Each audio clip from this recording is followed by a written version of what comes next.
It's me, Mario. Hello. Okie dokie. Dear Mario, please come to the castle. I have baked a cake for you. Yours truly, Princess Toadstool. Peach.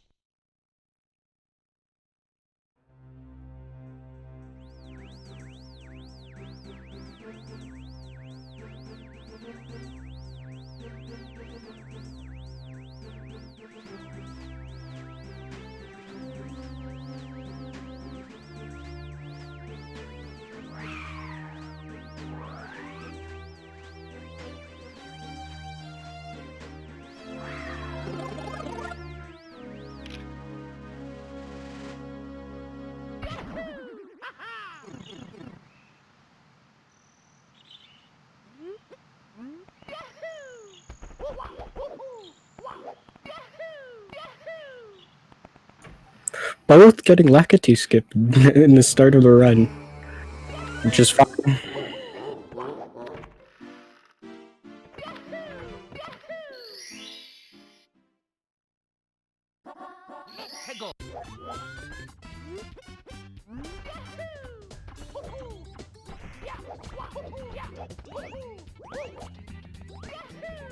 Both were going for bomb clip.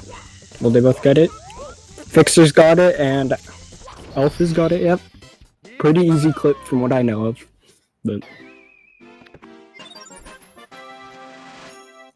if you played this game enough.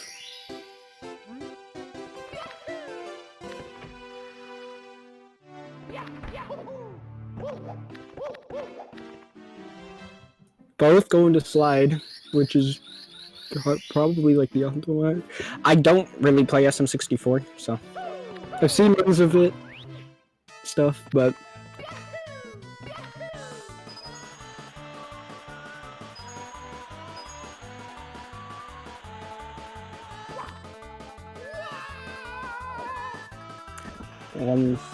total 8 pretty good slide times and a 13 on the knot. Okay, yeah, both good slide times.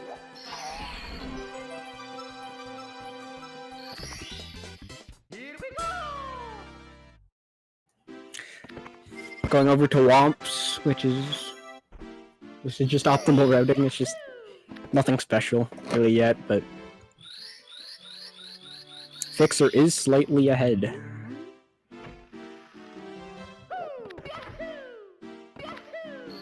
Who knows what's gonna happen, really?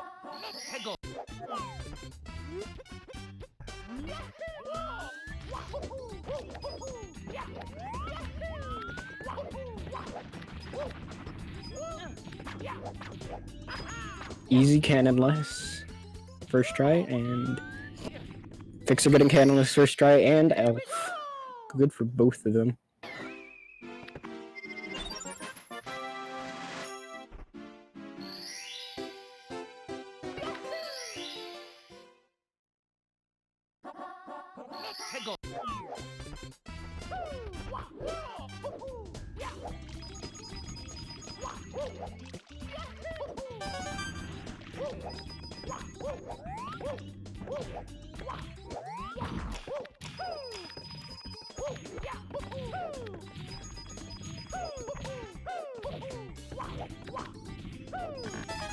Both gone for red coins.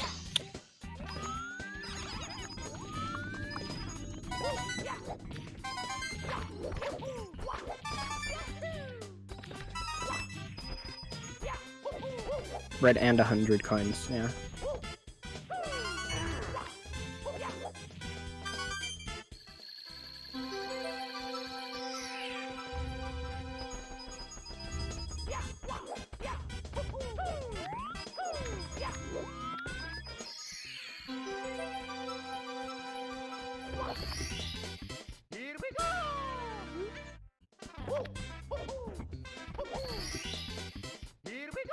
Both getting red coins and 100 coins.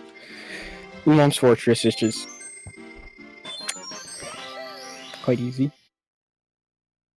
Fixer is still slightly ahead, but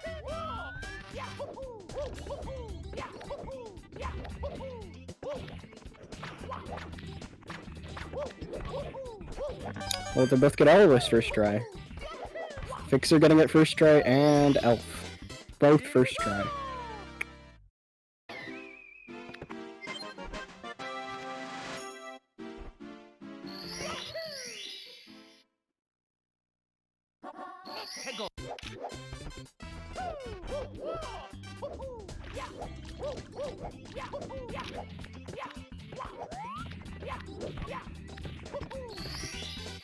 Here we go!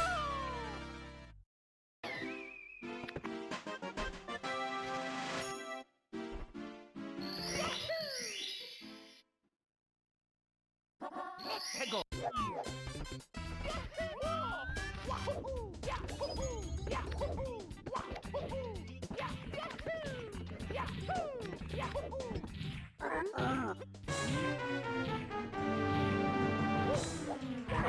Elf already at Womp. King Womp.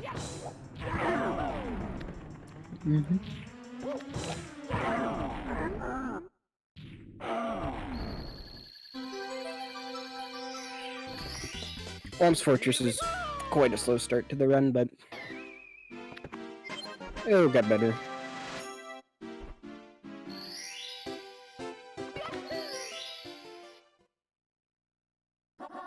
Go!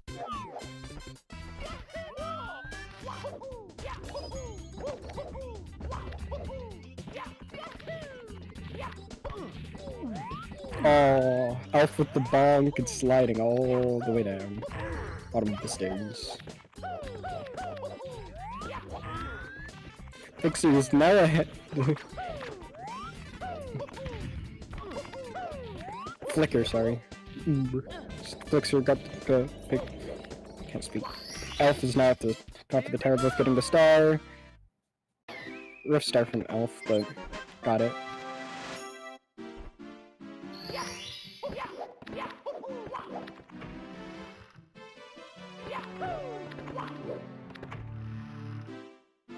Both now going back to the slide. You got the second star.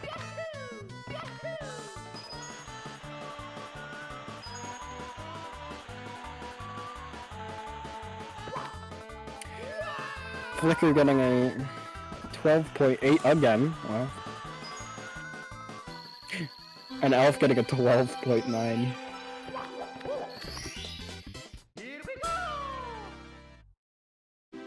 They're both probably going to CCM after this. Oh no. Wing cap. They're opting to go other ways for wing cap.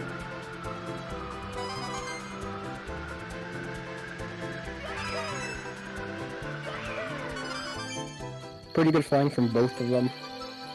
There's nothing bad about it.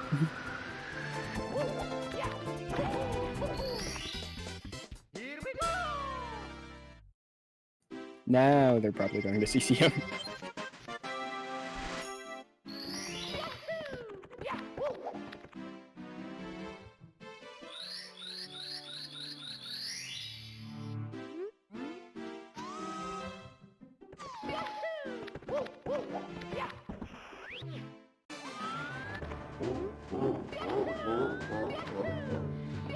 As you can tell, I'm not really familiar with the route. But I'll get used to it. I know later game route, then.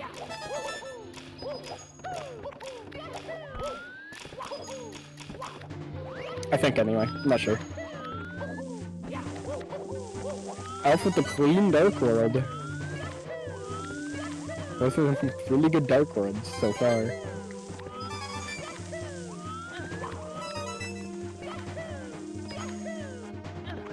They're neck and neck pretty much right now. But things can change quite quickly.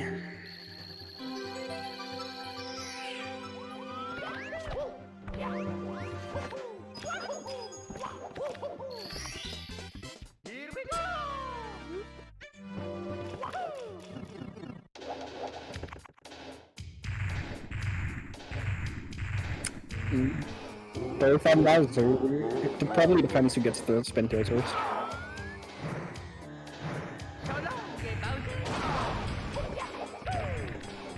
And yeah, There we go.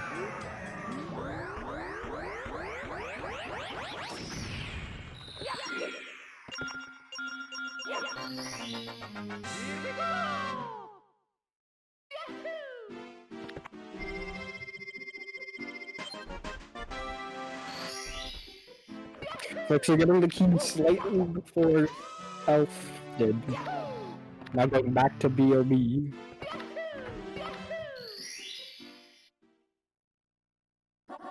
Hegel.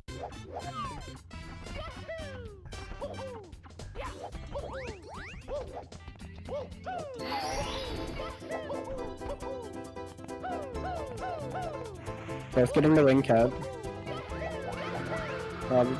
Yeah, going for the star on the island.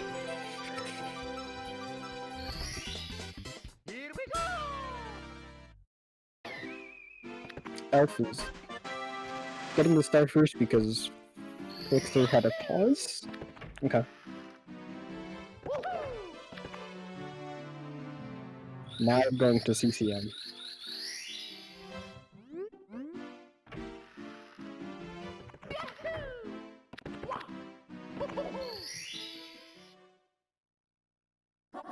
Both going in at pretty much the same time. Going for the...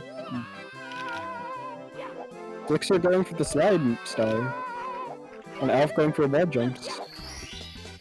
Here we go.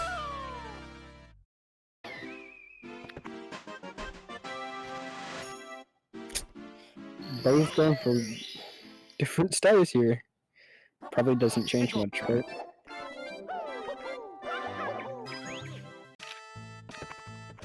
Now Elf going for the slide star. Quickly.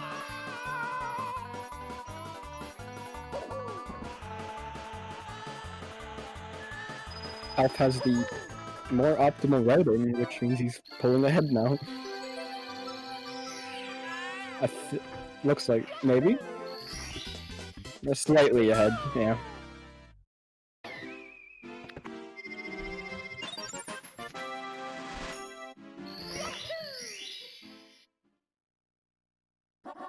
Hegel.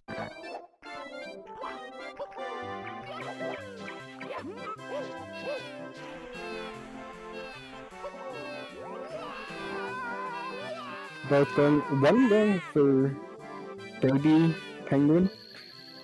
Elf now brought the penguin to his number. And Flicks are going for red coins.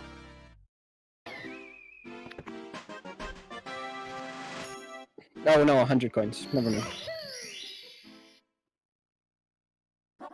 Hegel.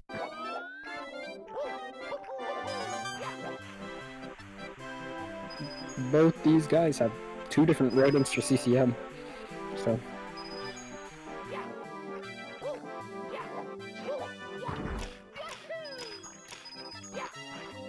Flicks are missing some coins intentionally or by mistake. Or by mistake. It's either or.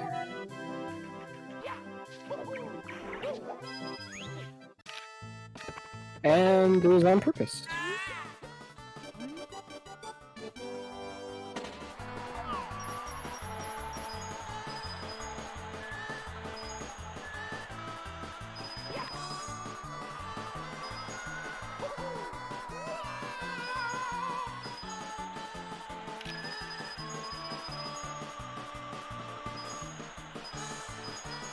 Flicks are finishing the slide, grabbing the star, and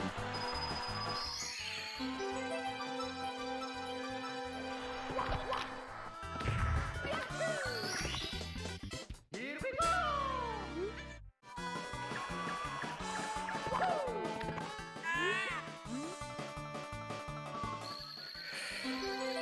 Flicks are now grabbing the baby penguin, Here we go. and Elf grabbing the slide star. So.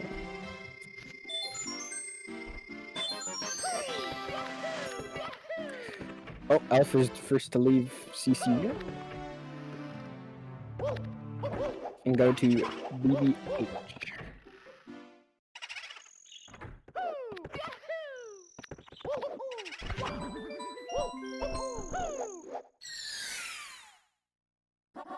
Hegel.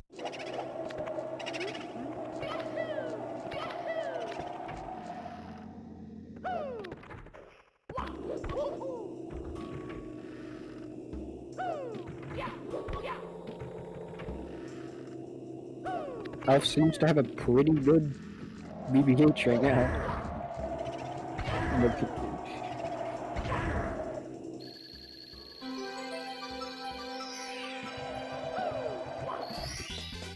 Here we go! both of them are having pretty good BBHs. Anyway, BPH can be annoying, but both of them seem to have pretty good BBHs at the moment. Hegel.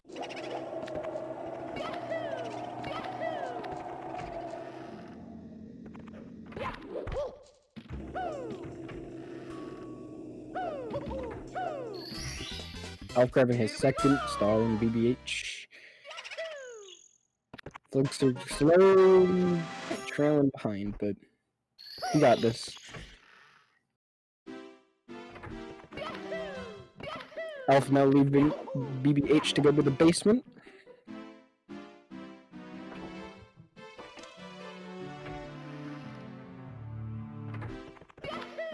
Flicks are coming right behind. Will he get Nymphs grab first try, or will he have to do a backup strat?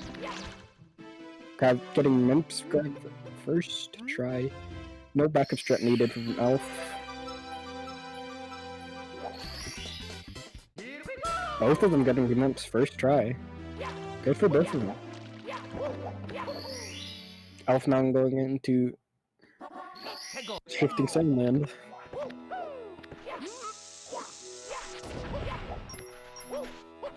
Elf missing the bomb on the regrab, so I'll have to go for backup strats.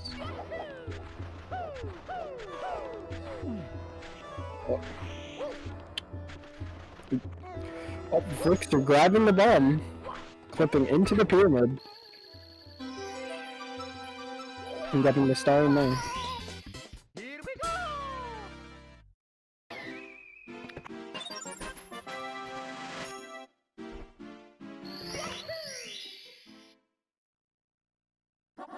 Hegel. Elf going for the bomb once again, getting it this time. As Elf got in the quicksand. Mamma mia! As Flickster gets his next star. Hegel. Elf going for it again.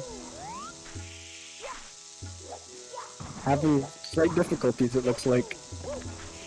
And does he clip? He got it. Our Flickster is just cruising ahead after those mistakes from Elf.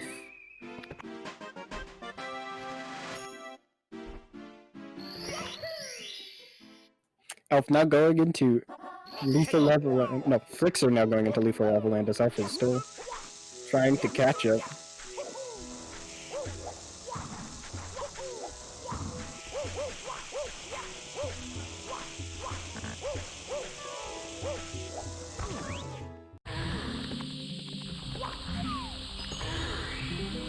Elf going for the 5 secrets.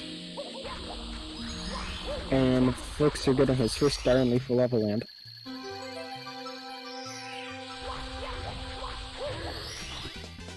Here we go!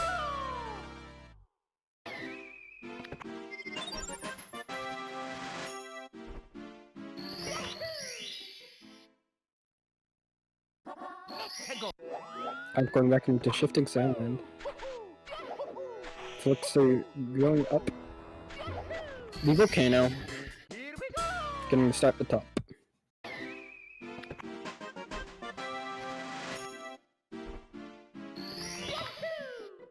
Elf now entering lethal lava land. Hegel.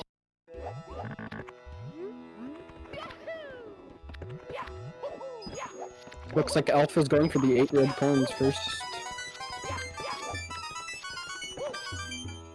And Flicks is going to bully the bullies. Here we go!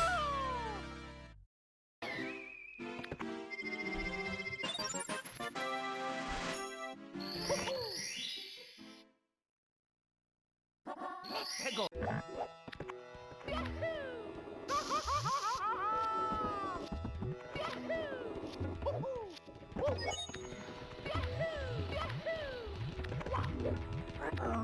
Alphorn must bury the singular bully as Flixer goes back into the volcano. Here we go! Flixer riding the platform, triple jumping to the pole and climbing up. Well, triple jump driving. Hey, go!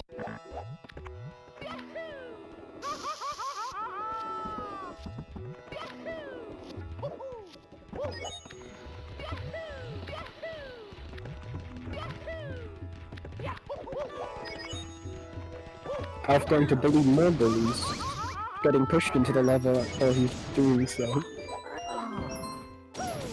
Flixer getting the star behind him. The star with the wing cap. Here we go! Then you're supposed to roll the log. Going back and getting the 8 red coins now. Hey, go!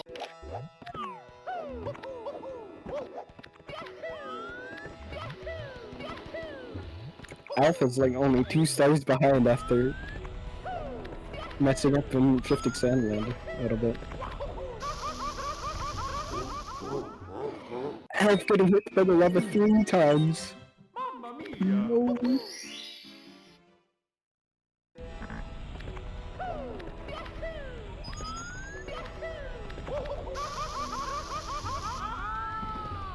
No.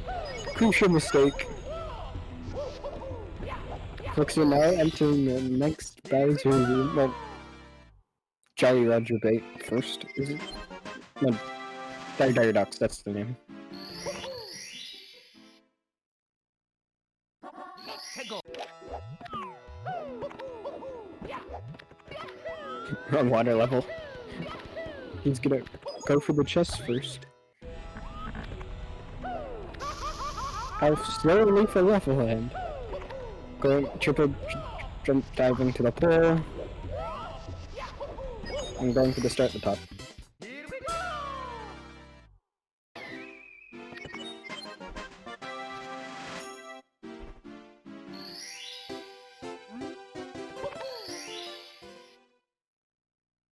Flexer getting his first star in Dire Ducks, and Alf getting his last star in... well, not getting his last star in... with an Neverland.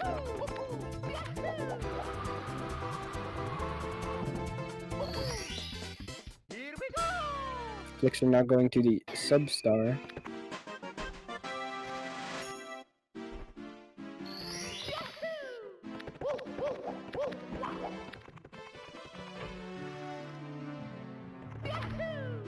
Alf has one more star coming out of Lethal Lovely Land. I don't really worry about that.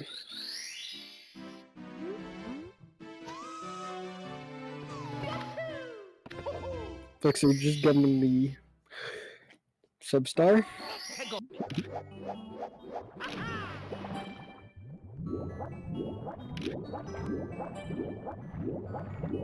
Going back into Dire Ducks.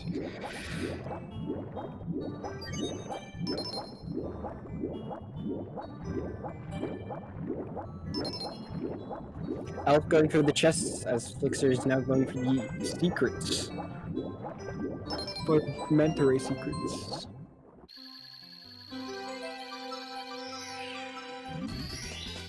Here we go!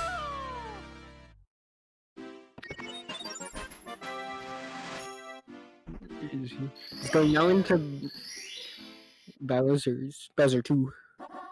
Hey, go!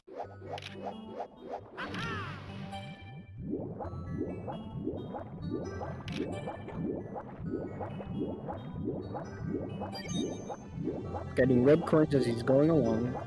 Brings up the platform and drops it. And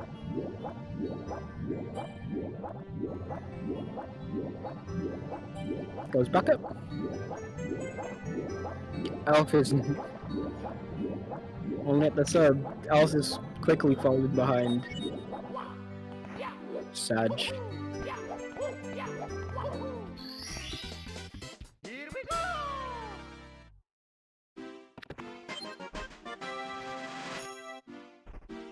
Alf getting his Flixer getting his last red in Bowser 2. Hey, go!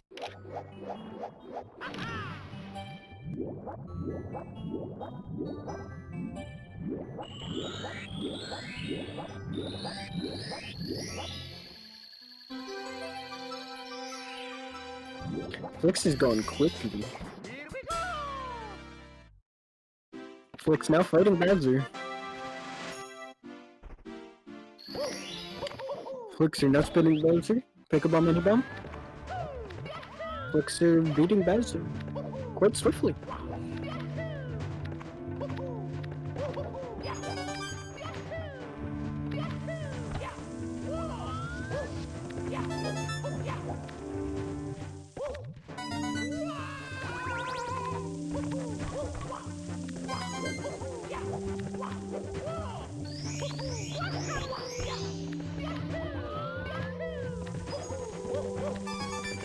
Oh, now in Bowser's Bowser 2. I'm just gonna call it Bowser 2 because I don't remember the full name for it.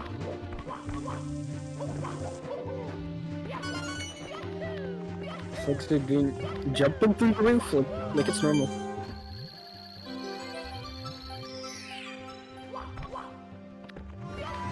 Flixer now in Wet Dry World. Here we go! Is it wet or dry? Who knows? Alpha's now just fighting Bowser. Flixer looks like he's going for 100 coins.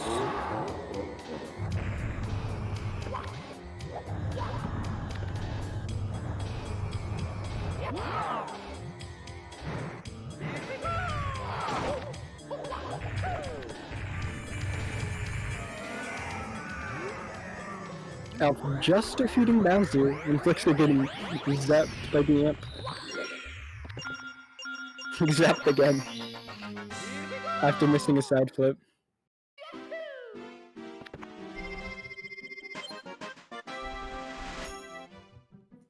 Elf opening the 5 secret boxes.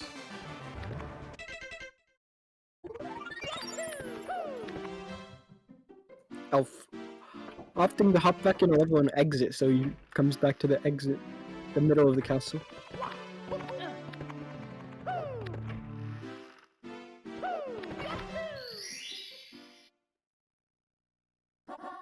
Go!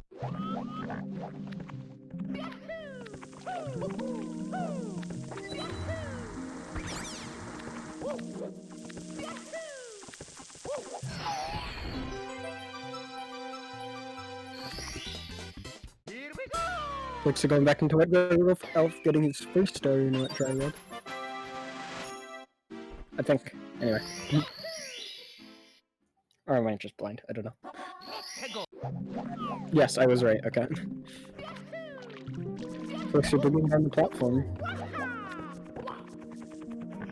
Or then just wall clicking up because you totally need it.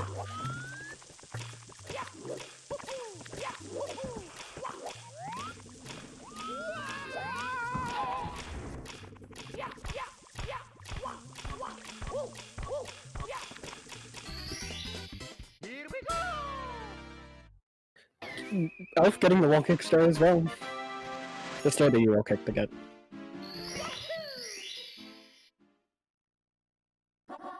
Go!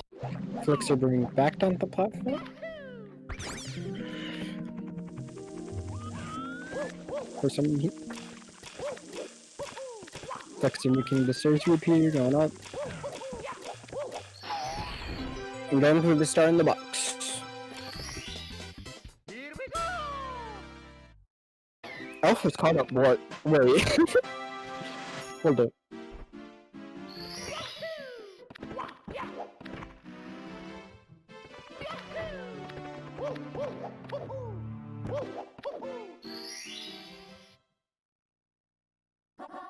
Go!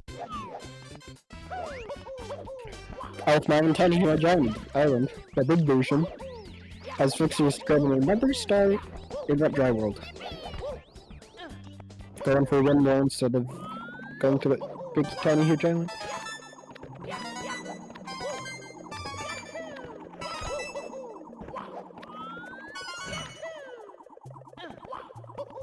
I'm getting new red coins in Tiny Huge Island. Looks are going for the small version, going for 5 secrets. Anybody secrets? Pretty sure it's 5 anyway. I'll go get to the small version of Tiny Huge Island. Looks at 4 secrets and ground pound and 5. There we go.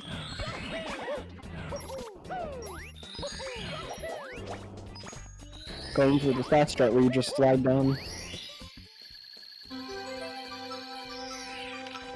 Wait. Here we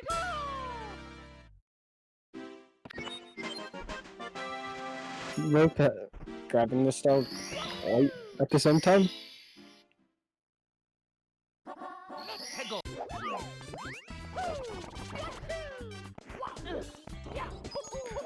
Both are only saying that.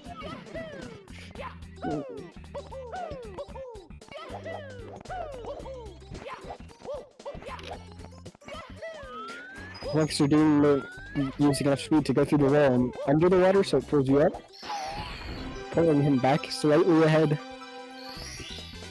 Here we go!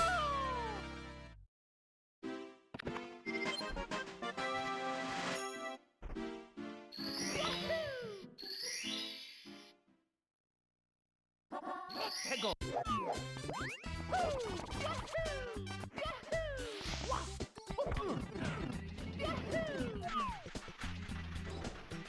Folks are killing the piranha points, same with Elf.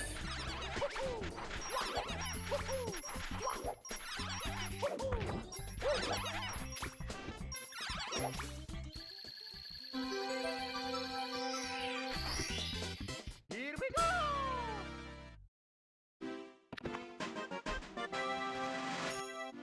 Now they're both leaving Tiny Huge Island around the same time. Oh, both grabbing the Toadstar.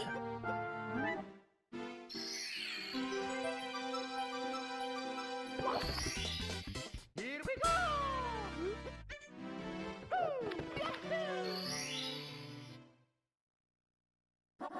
Hegel!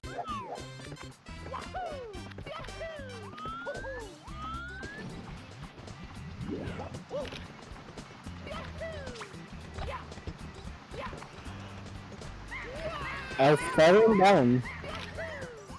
Same with Flixer, both falling.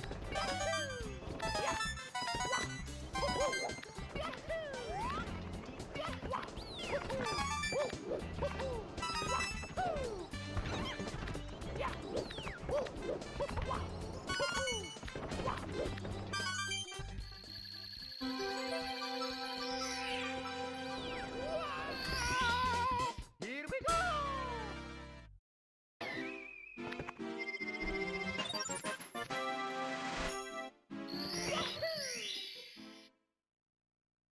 Looks are clipping through the wall, going up the water, because in this game, when you hit the bottom of water, it teleports you. If you hit the side of water, it teleports you to the top.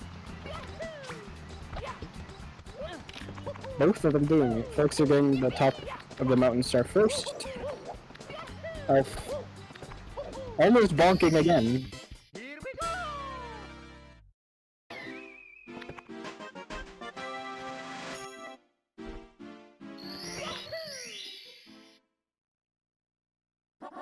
Hegel!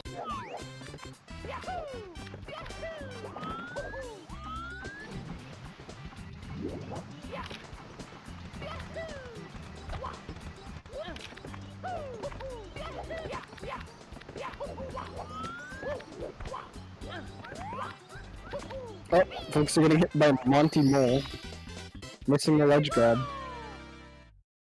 And now putting him behind.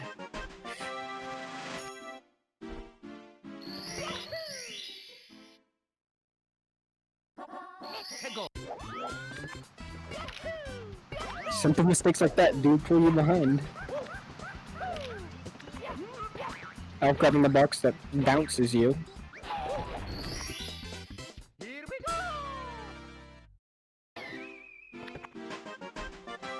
Looks like we're going for the same route, which is probably the only way you can get up there. Hegel!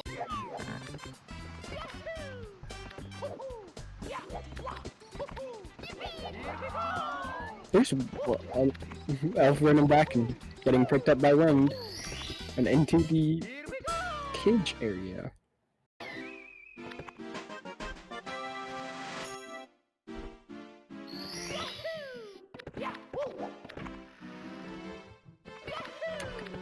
Elf going to Snowman's Land. Flixer's falling behind.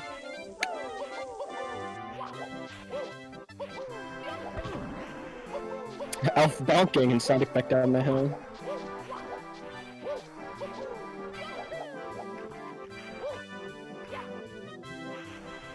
Elf going for the start in the box, and Flixer going for the one on top of Snowman's big head.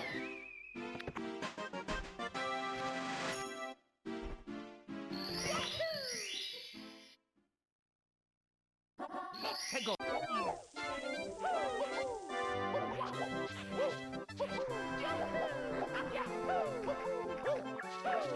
Elf now going for Snowman's big head, and they're just ready to pick differently. They just swap moves in their route. Here we go! Flixer missing the grab pout on the box.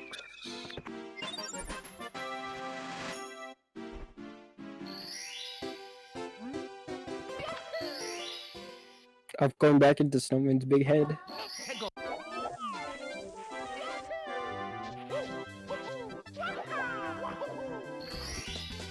Here we go! Elf going for the one in the cage, getting it first try, and same with Flixer. Good on both of them. Let's go!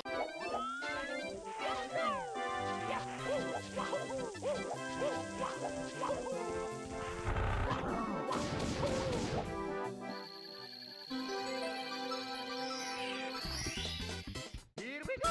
Both killing the ice bully quite quickly. Elf pulling ahead ever so slightly. Let's go!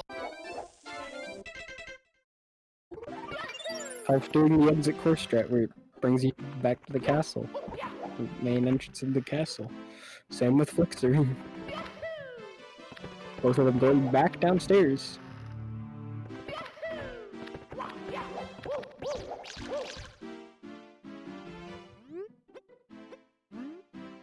Both of them go right, trying to grab Nips again.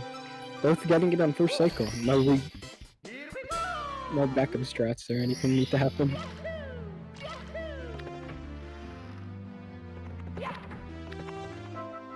Elf now grabbing the Toad Star. Just gonna call it a moon.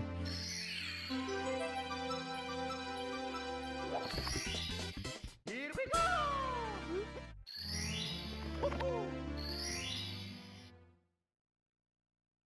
Let's go! Both of them now going into HMC.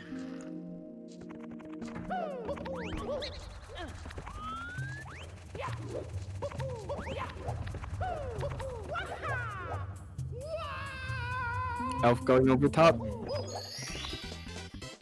we go! Same with Flixer. Flixer is catching up. Slowly. It's quite close on both of their ends. I'm not sure what the PBs are though, so.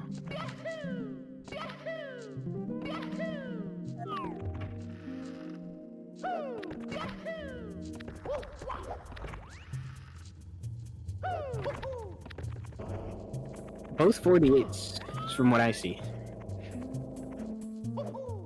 Oh.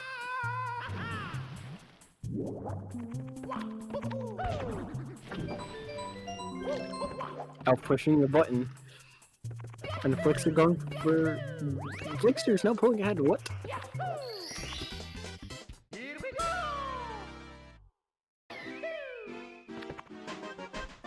So close.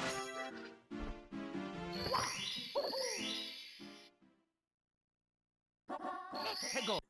Why is this so close?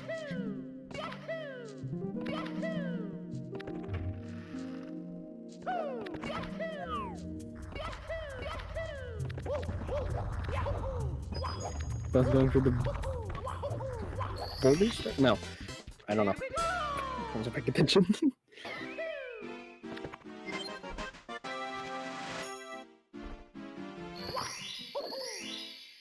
Yeah, whenever the lead trades, it's just like, wait, hold it. The lead is trading. Ever so slightly.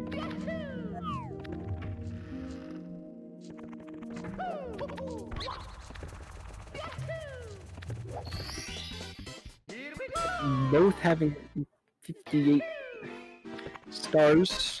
They're going back in. Okay.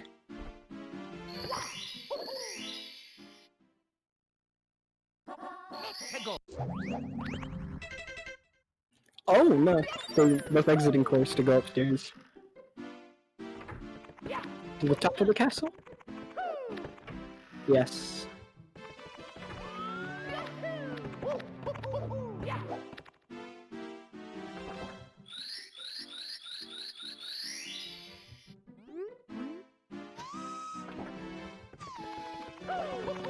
Yeah. Oh no! No! No! Now they're going to win the ride. Bogged by Elf. No. Footsy's not putting head because of that bonk.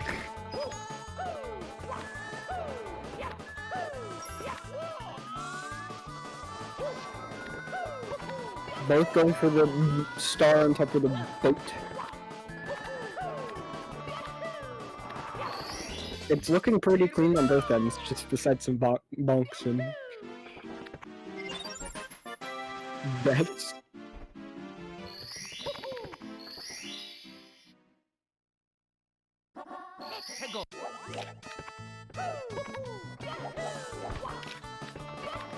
Looks like going for red coins, and Elf.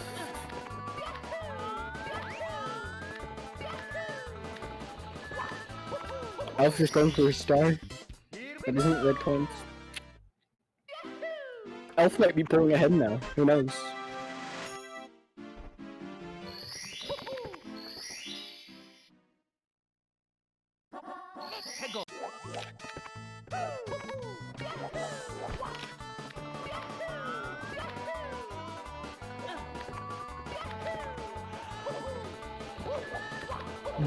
Better rating means? Better rating means he might be ahead. Yeah, wow. Better rating, now he's in height. Elf now pulls forward because of his better rating and because 8 red coins probably takes longer.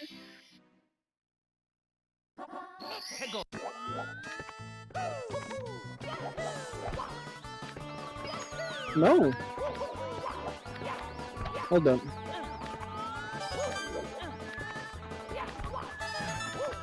Can he play red coins well to stay slightly in the lead? Maybe. Wow.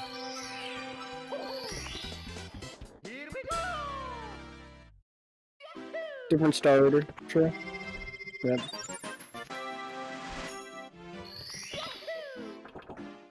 Now both talking to Toad.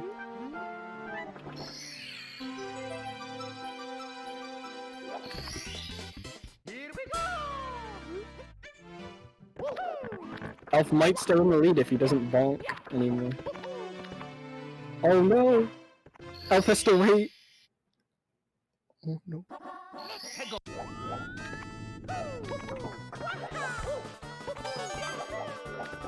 Elf going for a different star than Flixer's. Going for the one in near the top.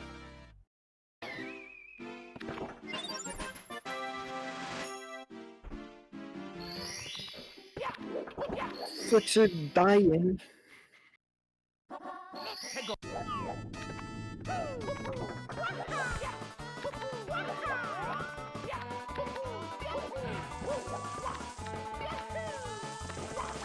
Elf now going for the one in the cage.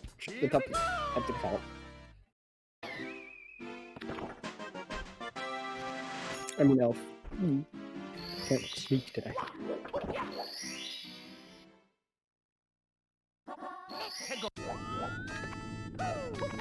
Looks like we're going for 100 coin.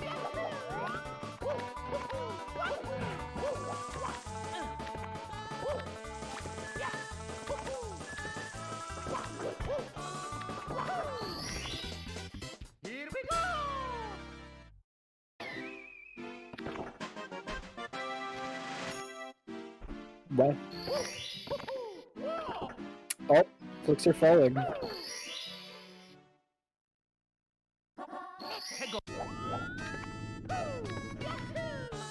Yeah. It is quite simple like that, yeah. Different start or is different routing as well. But he's opting to go for 100 coin and red coin.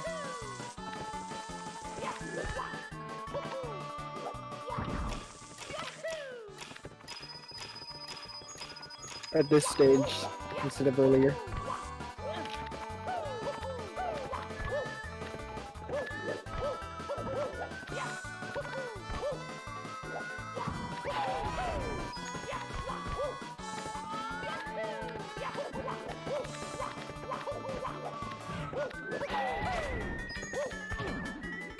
Oh, no! Wait, is that... Oh no, that's what...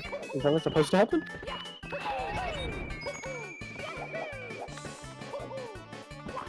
Bianca S. Oh wait, that's what's supposed to happen, never mind. Here we go!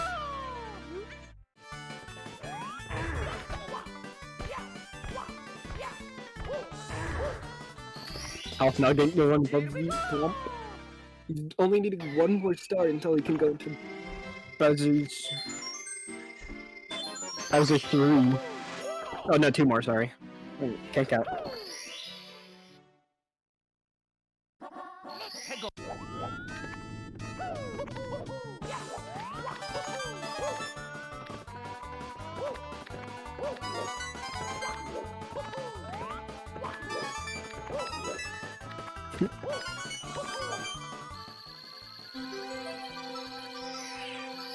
Nice.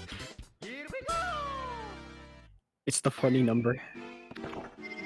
It's the funny number.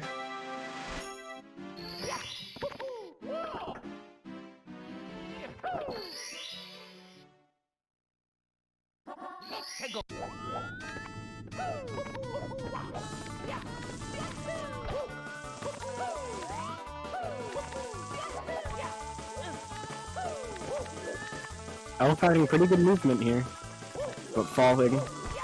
Dang. Commentator's curse. Falling a little bit, like, just messing. Oh, no. Both of them! Just can't get in the cage. Elf now having all 70 stars can go up to Bowser's.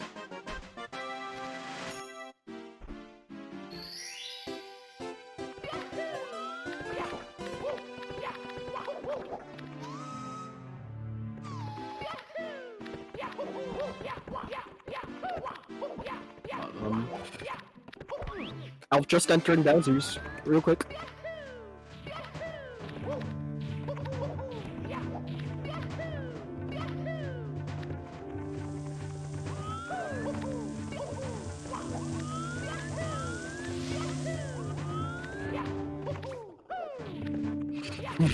Yeah, they both messed up in the same spot and like in this world, it's weird.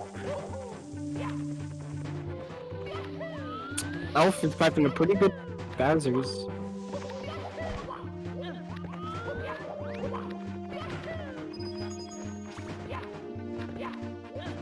Folks are just going up the stairs. Elf now going to fight, almost going to fight Bowser's. Getting past the wind and going to fight Bowser's. If he doesn't mess up many throws, he wins.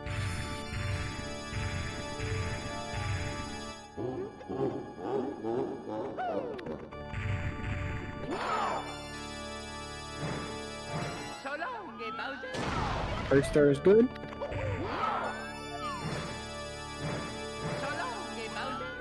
Second throw also good. If he gets his throw, he wins.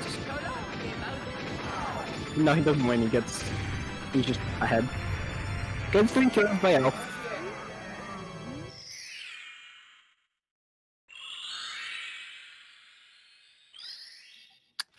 Good job, Elf.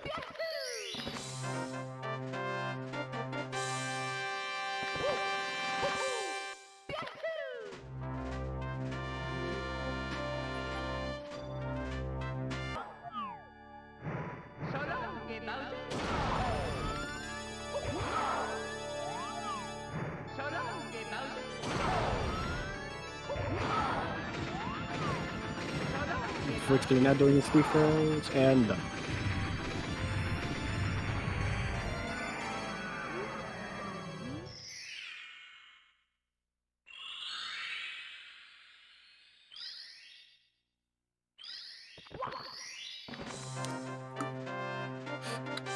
Let's go.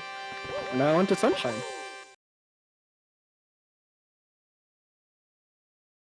Hello, Hello, hello. I'm Deathline. I am here to commentate the Mario Sunshine of portion of this tournament race. I'll just fill in. I'll let you commentate. So, Team P taking about a 40-second lead over Team ClintStevens via the Super Mario 64 portion. For Team P, we have here on the mic. Team ClintStevens, we have Switchmaster 64, both very experienced Super Mario Sunshine runners. Switchmaster is just short of being 3 minutes faster than you're on a mic, with a PB of 1:15.29 to Mike's 1:18.28. Even with this 3-minute gap, Sunshine is a very demanding and punishing game, so it is not an easy comeback for Switch or an easy lead for Normal Mike. Yeah, they can make mistakes real easily in this game. Like, it's not easy at all, but in the speed category version anyway. Casually, Yeah. this game's quite easy. Yep. Because the movement in this game is just something else. Yeah, movement in this game is arguably the most free of the 3 games featured in this tournament, but can also arguably be the most punishing depending on how much you potentially miss it or just, drop inputs, because this game was very well made, and also GameCube controllers are notorious for dropping inputs. It's a console game, so you drop inputs anyway. Yeah. So, this is the airstrip. Yeah, airstrip's really easy. Just polluted piranha plant, and then you get a whole bunch of cutscenes and lore. For the tournament, for tournament race purposes, runners start on new file, which is from file select. However, nowadays most runners play on what is known as hacked file, where you get a memory card that marks the cutscenes in airstrip as already watched. So you would change your timer offset to 5 minutes and 40 seconds, which is the amount of cutscenes there are in the first 10 minutes, which leaves you with just the gameplay. But now we get a nice 3-minute cutscene. Hog. Best part of the game, let's go. Yeah, a lot of players skip this, so people don't know how corrupt Delfino Island is anymore with their egregious legal system. Mm-hmm. But this game movement's way better. In Odyssey, it's just rolling. Rolling and maybe some diving. Yeah, a lot of rolling and then tap movement. Yeah, it's not as interesting as this one, in my opinion. You can do a lot with Flood in this game, comparatively to Cappy, in my opinion, for Odyssey. So. And then SM64, you mainly long jump and dive. And then, yeah. But the wall jumps in that game are something else. Yeah, a lot of wall jumps in 64 for movement. You have like a 7-frame window or something to wall jump in that game? It's quite obvious. This horrible graffiti is to blame. Behold this sketch of the perpetrator based on eyewitness descriptions. The truth is obvious. Eyewitness descriptions. So, if you haven't watched Super Mario Sunshine before, or have not watched this cutscene in a very long time, the TLDR is Mario wants to take a relaxing vacation with Peach and others being Toads and Toadsworth. However, he gets taken to jail for a crime he, quote-unquote, committed. Yes, it was and then totally is forced by the government of Isle Delfino into free manual labor of cleaning up their entire island, despite him not being the culprit. What do you mean? He was the culprit. It was totally him. Yeah, totally him. So Yep. he has to make it. He has to fix his mistakes that his shadow counterpart created. And unlike Odyssey and Super Mario 64, this game does not give you the freedom to choose which stars or moons you want. Yeah, In they this don't. game, it is mission-based. So, which is kind of like SM64, however SM64 has a vast amount of stars spread out throughout the level where you can choose which one you want to go to and skip. This game, you are mostly required to play episode 1 through 7 in each of the 7 levels and then defeat the big bad boss, Bowser, in Corona Mountain at the end of the game. Big Bowser. He looks a lot bigger in this game. Yes. Definitely the biggest incarnation of Bowser, I believe, but also quite Galaxy, easily he was the... big. Yeah, actually, he was pretty huge in Galaxy. But quite easily the worst final boss fight of any 3D Mario game in existence. Oh my god, yeah, you just grabbed that. It is not really even a fight, so... Mike just going... He's now over with the cutscenes. Let's go. Yeah. Mike doing the standard movement, which is you just you go down the fruit stand aisle and then come over and either roll out and spray, or you water slide towards the plant and then bonk off the plant and then you just spray them there. We'll see if Switchmaster does the more optimal movement here, where you go over the fruit stands and on the roofs to spray the polluted prawn plant. It saves 1 second if done well. Yo, 1 second, and if you do it badly, you lose like 3? Let's go.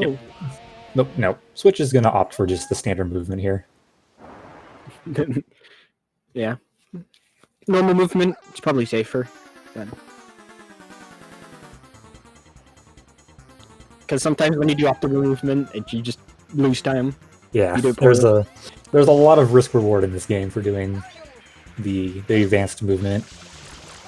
Point in case, you're on Mike here, taking the standard Shadow Mario kill here, where you just walk and spray. Alternatively, you can be doing a water slide here, and then right when you're up on Shadow Mario, you can do a jump spam spray, which will do full damage, but you risk either not doing enough damage and him running away, or bonking into Shadow Mario, which more often than not results in an Ultra Bonk, which is just like triple the length of a normal bonk for no apparent reason. They just don't like you getting up on Shadow Mario's business. Sick. Longer bonks, my favorite.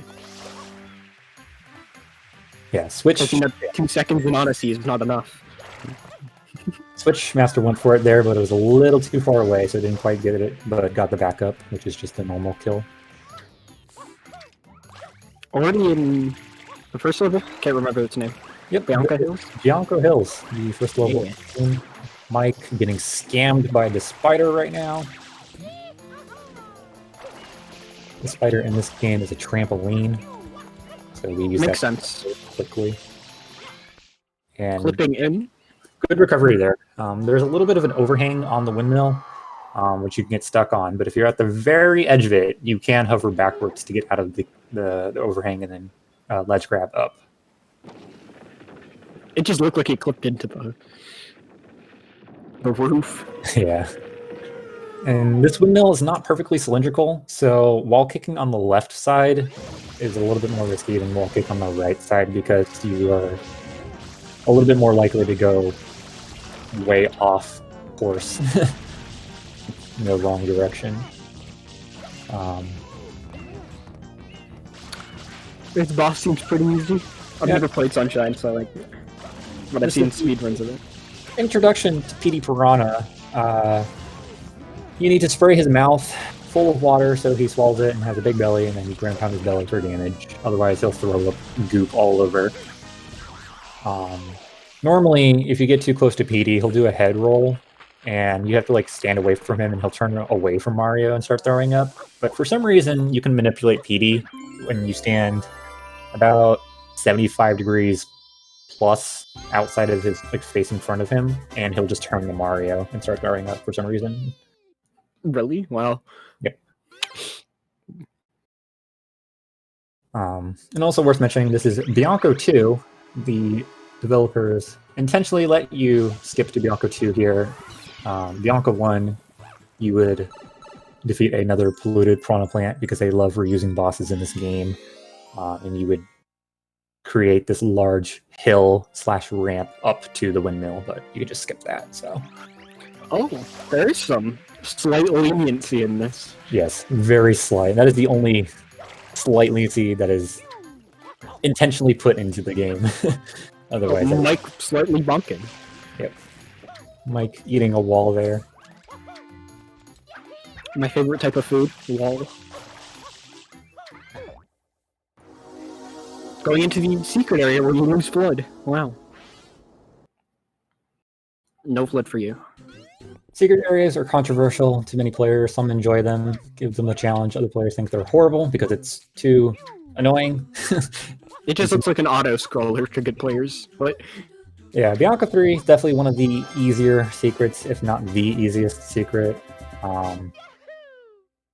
Arguments made for the easiest secret being Pinna 2, which is a very easy cycle to make and is cycle-based, so... Yo, cycle-based? What is this? Mario Bowser's Fury speedruns? So now it's just that, a mix of everything. Okay. Yeah. Now that we've gotten 3 Shine Sprites, Rico Harbor Hut is now downed by a polluted piranha plant. For reference, there are 5 of these in the game, and we defeat 4 of them. The one we do not defeat is Bianca 1. Both Mike and Switchmaster here are going to be setting up for a skip known as Travel Skip, which, as the name suggests, you skip the travel time here from defeating the plant going back to Bianca Hills. You have just enough time to get the last hit in, and then enter the loading zone for Bianca Hills, and that saves about 10 seconds. Wow. But if you fail it, it loses, like... Yeah, it loses, like, 13, because you still have to do the movement. Oh, God. Like 12-ish or so, yeah. And then we're in Bianca 4. This is just a nice red coin mission. Collect the red coins, no time limit. Very optimal shine, has gotten developed over the years. Mike, going for a very old school strat there where you do a triple jump Y turn. Nowadays, most runners will either go up on the wall on the side there, or they will do a water slide on the grass and then do like a little bit of an interesting triple jump off the wall instead of the land there. That saves a little bit. Mike missed a red coin and lost some time there. Yeah. I was just gonna let you finish them. Just like boring parts of the run when like nothing's happening. It's just wait downtime. Good for the runners because they can recollect. A little bit of cycle base on here. There are these little red hot wire parts on the rope. That'll deal damage, so you just want to avoid that. Both Switchmaster and Mike got it, Switch did not. Went for a GWKH, which stands for a glitchy wall kick hover. The base part, a GWK, is a glitchy wall kick. In this game, Y button is the first cam or Mario cam of the game. But once you press that button, you have, I believe, 2 frames to still give in inputs. So if you press A during that, you can get a wall jump, and then hovering cancels first person, so you cannot hover in first person. I am learning so much about this game that I never thought I would. There's also a different variant called a GWKD, or a glitchy wall kick dive, where you can also input the B button after the A button, and then you'll get the same effect, but with a dive. PB run, isn't this piranha fight like RNG based as well? First major RNG element of Super Mario Sunshine. There are 3 major elements of RNG and some micro elements. This is Speed Runner Part 2. He's pissed that you woke him up from his nice nap, so he's after, well, his nap after he terrorized the village, so to come terrorize it again. There are 774 potential patterns you can get here, which you can lose up to, I believe, 1 minute and 10 seconds just in RNG here. If you get a bad pattern, you can miss everything. Oh god. Switch, getting a good first start. Mike, not a bad first pattern. His PD went over the wall. Usually, you don't want him to go over the wall, but on average, though, it is faster than him taking some nonsensical pattern. So, but you will lose some time over the better patterns, which Switchmaster is currently on pace for the second best pattern out of all of them. 1 hour 20 minutes is a good estimate for this game. There are some spots in where PD can land that gives him a guaranteed second spot, or the spot after that. Switchmaster got the beginning of the second best, which immediately sends him over here, but for this, it is RNG. Mike getting a pretty good pattern with him going over the wall. Switch getting bullied here. PD going over the building here and not really going where he should.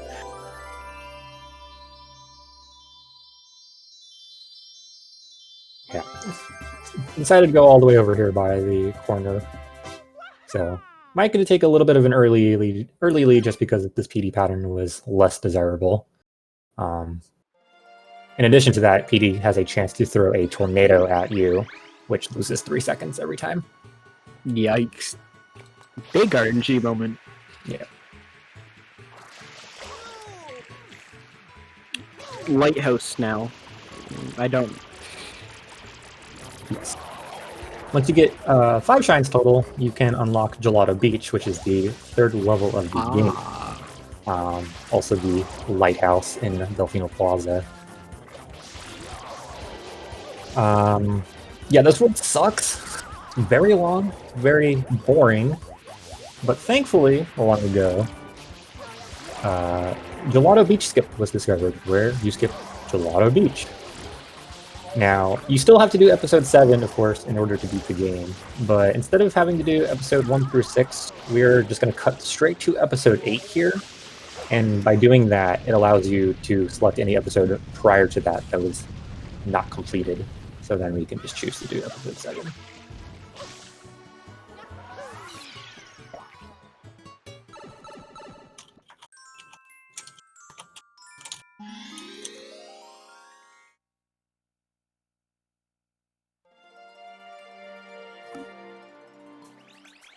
So you're wondering, how do I do Gelato Beach skip?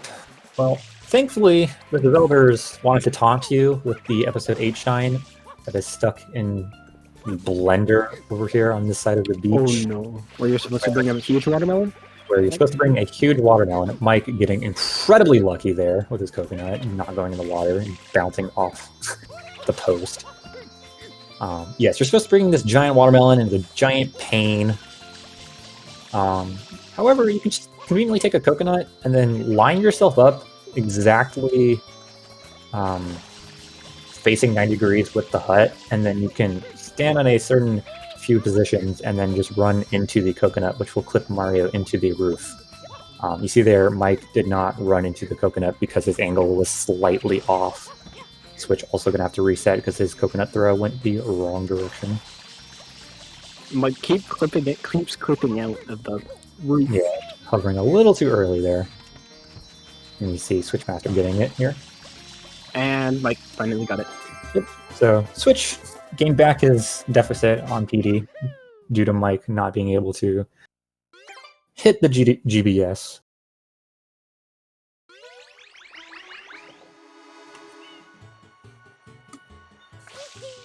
Yes. Now we can just select episode 7, which is Shadow Mario in every level. This allows us to skip Gelato 1 through 6, which includes a secret shine, a horrible shine, where you must defeat Plungellos on mirrors, that takes forever. Wiggler, that's a boss shine. Gelato 4, which is the Sandbird, which is effectively an auto-scroller, though you can do it a little bit faster with a technique. Gelato 5, which is Piantissimo, which is an actual auto-scroller. And then Gelato 6, which is red coins in the reef, which is a scam shine because the fish are awful. Though on the JP version, you can do a Gelato Beach episode 6 only skip if you have Yoshi.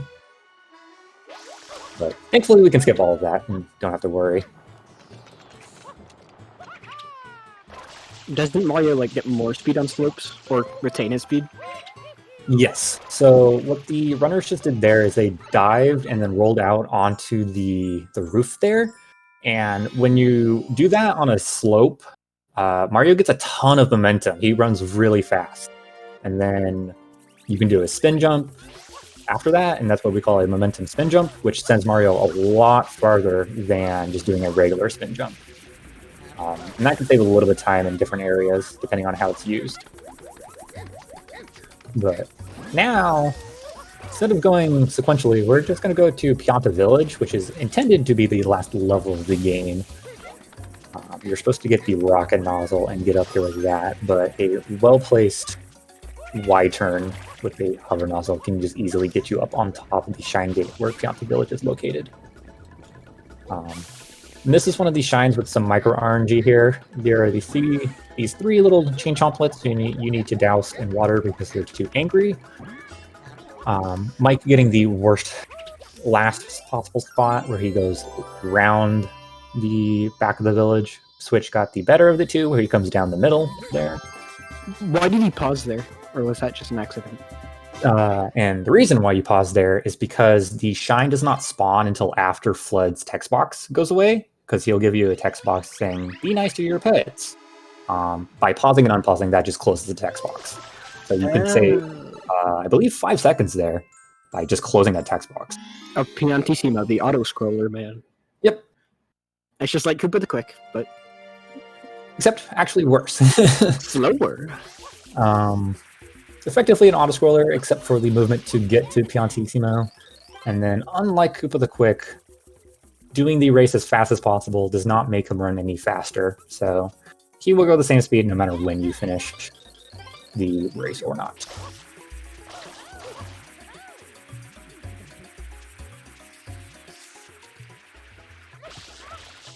So some players opt to just go straight to the flag. Other players opt to fool around and practice some movement.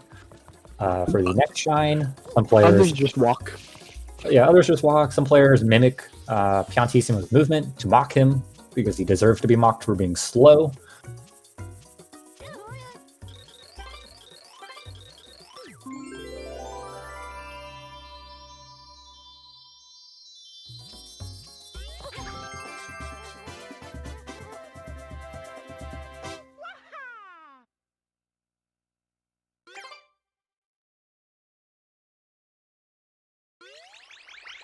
And Bianca 3, the Goopy Inferno.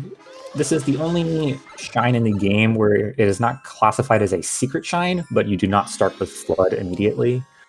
You're intended to go under the village and do all this platforming and nonsense, but with a well-placed damage boost, you can just get over all of that very quickly and not have to worry about it.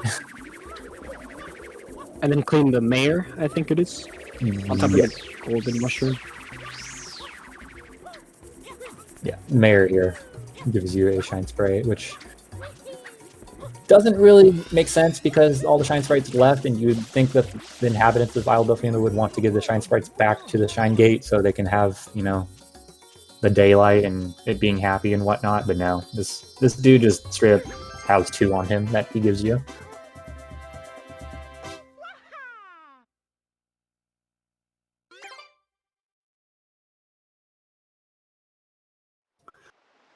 Pianta 4. Oh, this one. Okay. Devs didn't know what to put in here, so they're like, hey, let's do the change hop again, but bigger.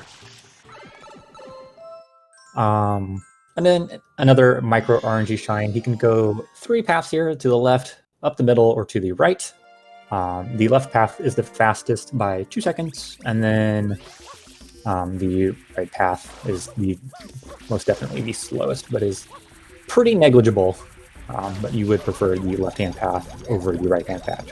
But Switch got, and Mike got the right-hand path. So And by using the mechanic of the Chomp wanting to go away from Mario here, you can force him to go towards the pool, which you need to get him in anyways, and then you can do a well-placed chain grab at the end, and this skips you having to drag him into the pool, which is known as chain skip, which saves about 5 seconds, which Mike.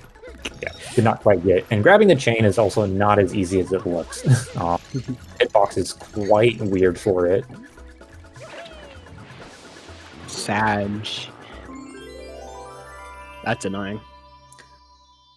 Here we are at Pianta 5, the second major RNG element of the video game. This is the village underside secret. First, Switch needs to perform Yoshi Skip because you are intended to clear this jelly or yellow goop with Yoshi juice for some reason. But the game is very, very poorly made, so you can just clip into the tree behind it and then clip into the mushroom. No, it's perfect. Oh, this is another RNG segment, or you just have to be quick. It's either or. So, the shine, the secret is based around talking to these NPCs called Chucksters. They will throw you to the platforms. And ideally, the very final platform with the Chuckster that throws you to the shine stops here on the left-hand side, which Switch might go for here. A little risky. I think you might die. Yeah.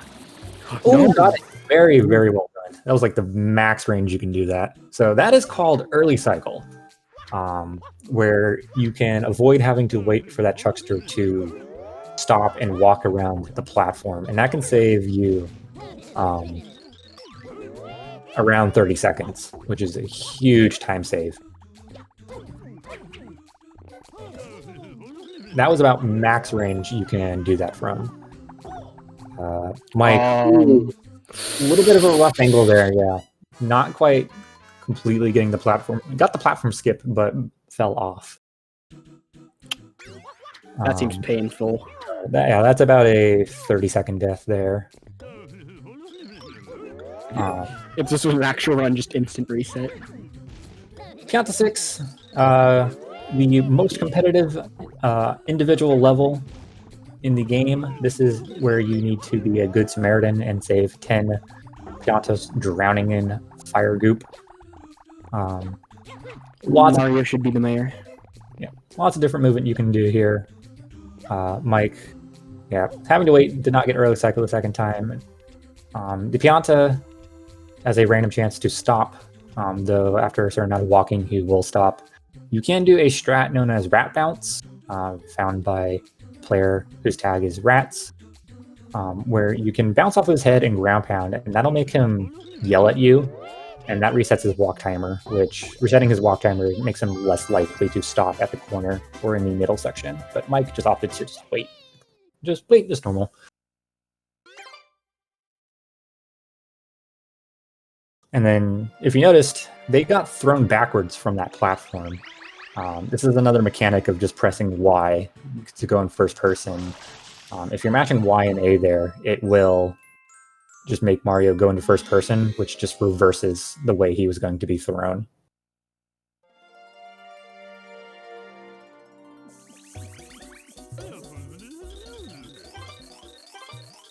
And then, down to 7, Shadow Mario. Yay, Shadow Mario. Like, we haven't seen that like 4 times already. Yep.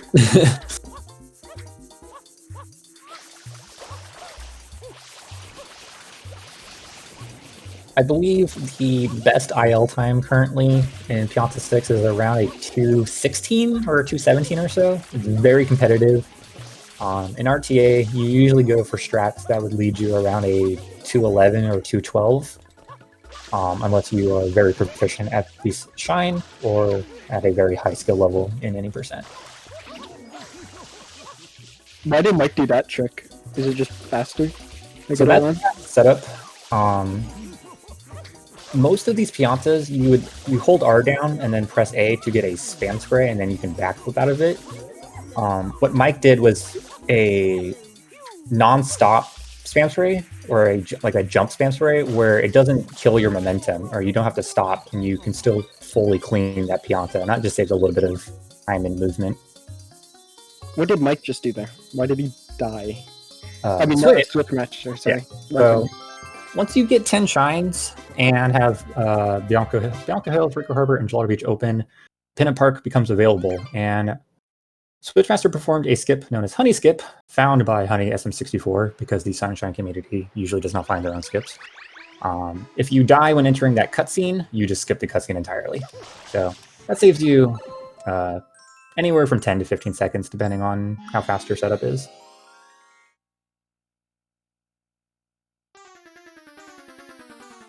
And then the cutscene skip for Bowser's, that's the only one I've known. Yep. This is one of the easiest skips in the game to perform for Pinna 1. This shine has a ton of lore because it's supposed to be like, oh, Shadow Mario, who is he? And then you defeat Mecha, and he's like, oh, it's Bowser Jr. And then he's like, you took Mama Peach from me, blah, blah, blah, blah, and then you have to throw him at him. However, those cutscenes are really long, and you lose like 2.5 minutes by watching them. So, thankfully, for whatever reason, you can just exit area when you hit the loading zone for the cutscene, and it just skips the cutscene entirely.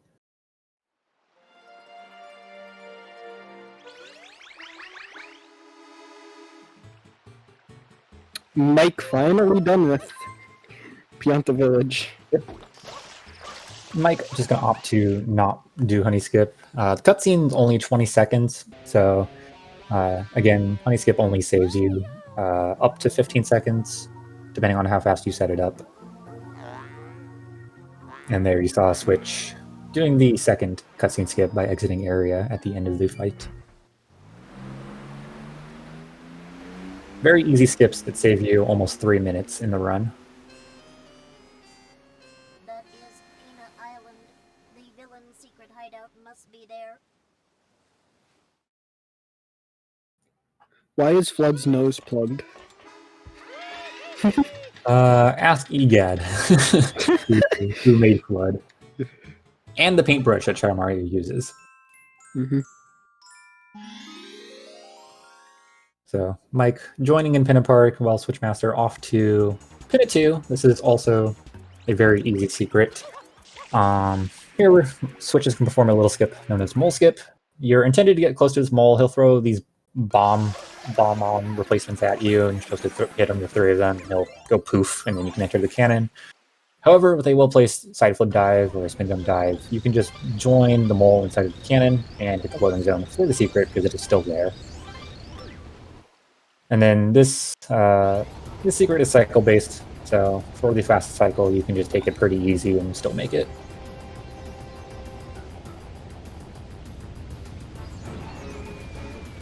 Let's see if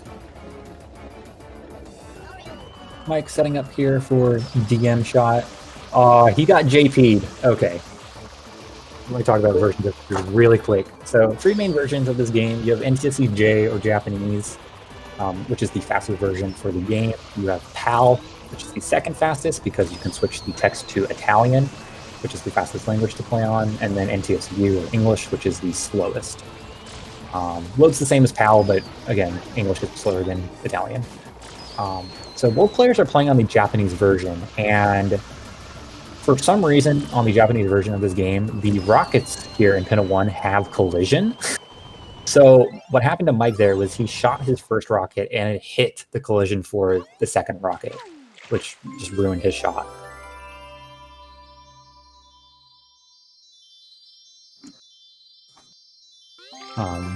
Otherwise, he probably would have hit what is known as DM shot, which was found by a runner a long time ago known as the Dark Musician, DM, where you can line up with Bowser's Fire and then shoot through the boats and get an early hit on him. The only way Switchmaster would lose now is he made some big mistakes. Yeah. Pinna 3, yeah. More red coin missions with the boats. There's a lot of tech-heavy movement in this shine as well for going really fast, and the boats kind of have some wonky collision and activity, so it can be a little bit difficult to do consistently all the time.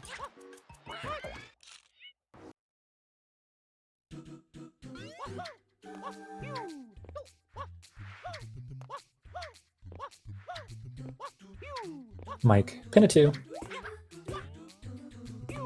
Switch, Pin of 4. This is quite easily, in my opinion, the worst shine in the entire game. You are supposed to open or awake these 5 Snooze-a-Koopas and ground pound them after they attempt to ground pound you. You can defeat all 5 in one go, which is known as one cycle. However, waking up the turtles is slightly inconsistent because you need to stand in a specific spot most of the time, and then you need to spam spray, which is not 100% consistent with how much water it throws in the direction you were spam spraying. So sometimes the Koopas just do not want to wake up. Switch Master getting one cycle. Okay. Switch got a very, very well done one cycle. A well done one cycle compared to a well done 2 cycle saves 10 seconds. So that can add up very quickly if you don't get the Koopas awake.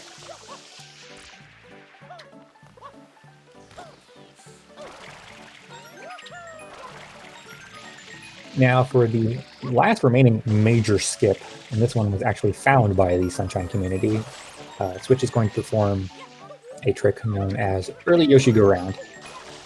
Now that we have Yoshi unlocked via defeating Pin of 4, he will be available in every level, then for you to unlock in Delfino Plaza. The loading zone for Pin of 6, which is a secret, is always active, but normally it's inside the park, which you would have to go through the gate, which has a loading zone of its own. However, instead, we are going to abuse this game's horribly made walls and clip through the gate so we don't hit the loading zone. And we're going to take these stews on the beach with us, and we're going to spray it with Yoshi. And depending on which color Yoshi is based on what fruit he eats, the platforms will go different directions. One stays where it is, one goes up, one goes horizontally. So what Switch is going to do is he's going to eat a durian, which turns him purple. And this is the platform type we need to get towards the loading zone. Now, Yoshi needs to be orange, however, to actually enter the secret. Because it's the secret of the Yoshi Go Round, because there's 6 Yoshi spots on the Yoshi Go Round, which are all orange Yoshis. So, Switch threw a papaya through the gate and then ate it after he sprayed the stew with the purple juice. And that allows him to successfully perform Early Yoshi Go Round. Both players on Japanese cannot perform a trick called Fruit Storage. Fruit Storage is available on English and PAL, I believe, where you can press B to eat the fruit, and as Yoshi is retracting his tongue, you can press X to get off of Yoshi, and he won't eat the fruit. He'll have it stored in his mouth for the next time you press B. And then you can use that trick to save yourself from throwing the papaya or the pineapple through the gate and having to eat it after you hit the spray on the stew. Wait, did Mike get a one cycle? I wasn't paying attention. I believe Mike got a one cycle, yes. Yes. Okay. So yeah, there's a lot of moving parts in Early Yoshi Go Round. And there's 3 different ways you can do it. You can do it in Pin of 3, which is called 3YG. You can do it in Pin of 5, which is effectively the same as Pin of 3, but a little bit slower because you have bigger stews that travel at a slower speed. And then a 2YG, which is the earliest version, where you, instead of using stews, you would use cannonballs, or the cannonball would shoot bullet bills at you, and then you would get a purple bullet bill, which is a homing bill, which added some more RNG to the mix, and bullet bills were a bit harder to control than these stews were. Shadow Mario quickly dead like normal. Because he's not hard. Both players performing a 2 stew setup. There is a 1 stew setup. 2 stew is a little bit safer. You grab one, bring him over here by the wall, you wait for him to flutter up 3 times, and then you spray him so you can clip through, and then you take the other stew with you. The 1 stew setup, you would go on the right-hand side of the gate, and then you can throw Yoshi off on a certain position, and then jump dive near Yoshi, and you can clip him through the ground a little bit, and then you can just walk through the gate while taking one stew with you, instead of having to use a stew to clip in. But that version is a little bit harder to set up than the 2 stew version.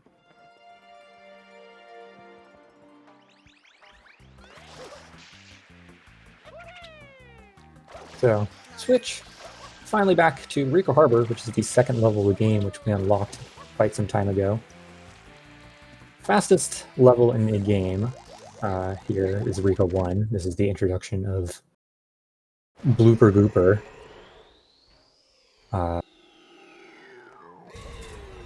It's a blooper, but bigger and shoots scoop. Yep.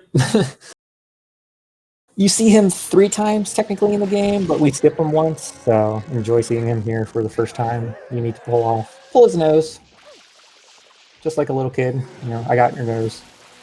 That takes off the cork on his nose, and then you just do it again, and then he goes flying and dies into the water.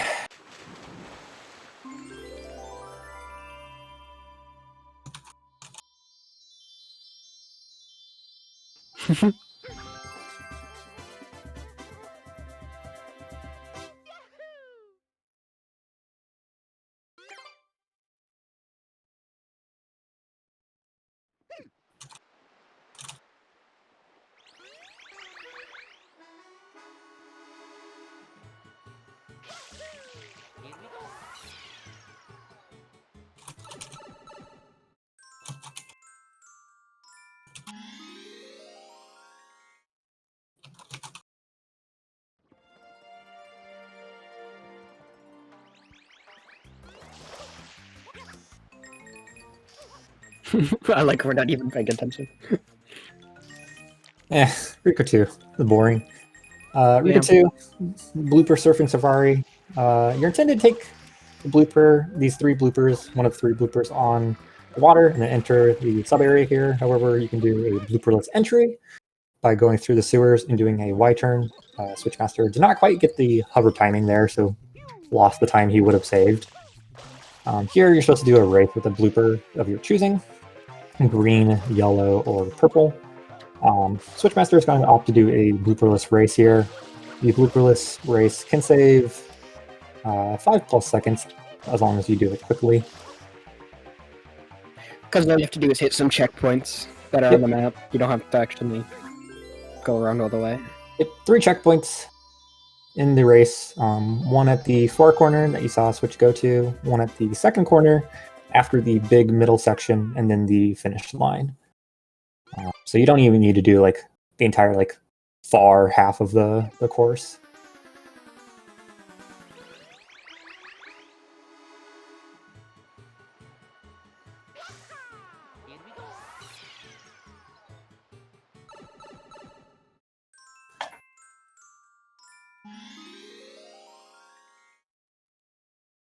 Rico 3, one of the fastest shines in the game with some Shadow Marios, being around 50 seconds.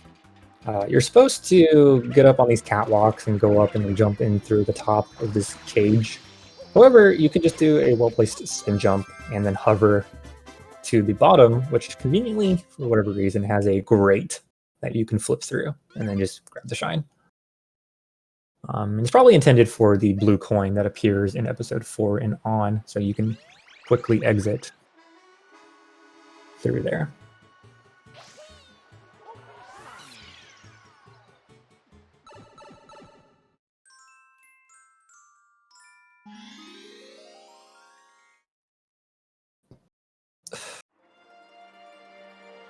Rico 4 is... I'm not sure. Don't remember. I thought I did. Rico 4 has an homage in Super Mario Galaxy 1 and 2, I believe, and has been referenced in Hat in Time. This is one of the secrets that newer players and some advanced players hate the most because it is cycle-based and it's a little bit longer than most secrets, and you have to be very precise with your movement in order to make the final cycle here. Switch probably getting robbed there if it roll out, which is what happened. So probably not going to make the fastest cycle. But just a lot of spinning tubes, spinning blocks here with pegs that come out.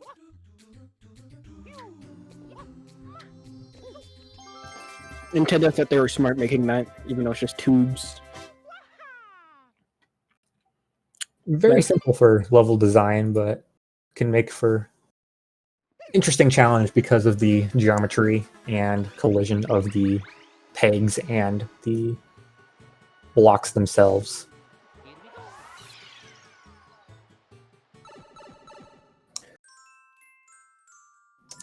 So if you enjoyed Rico 1, where you fought Gooper Blooper, you will enjoy Rico 5 because it's a rematch. That's it. He's back, but instead of on the far end, he's Insane. on the alley side. So, Insane shine. Switch not quite getting the dive there, getting kind of pushed by the catwalk. So I'm gonna have to do a little bit of a backward movement here. And then on the fruit machine here, which you're intended to use for Rico 8, there is a spring you can jump off of.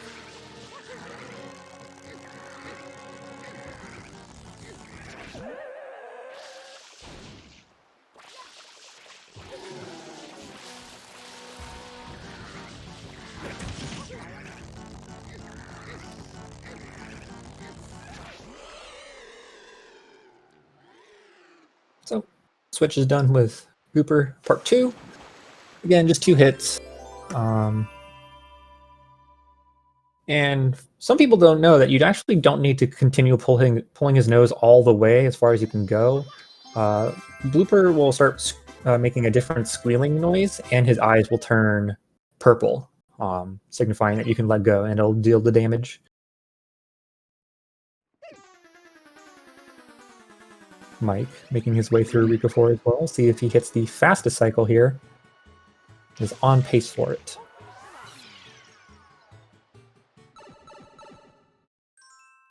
Almost falling off one of the tubes. Yeah. This is, Mike bailed out. So the fastest cycle there, you would get on that blue cycle on this really big block. It's a little scary though because the timing is tight, and if you don't quite make it, you will bonk off the block, which loses you 40 plus seconds. So Mike opting to just wait it out for the yellow cycle and taking it safe. Now Switchmaster is doing red coins where you have to write a blooper. Yes, red coins above the water with the blooper. Again, 3 different blooper types. Nice missed coin. Green, yellow, and purple. Green is the or pink, yeah.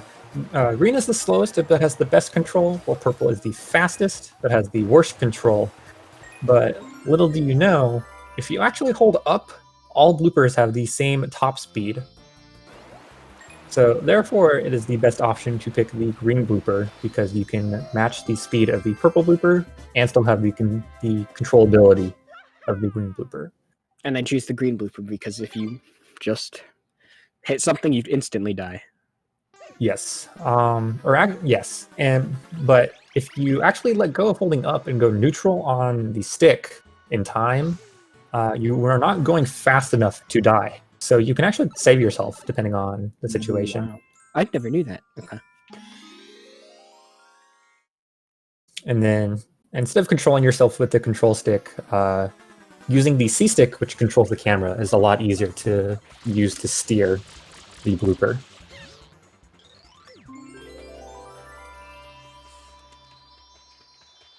And then Rico 7, just run forward and spray him down.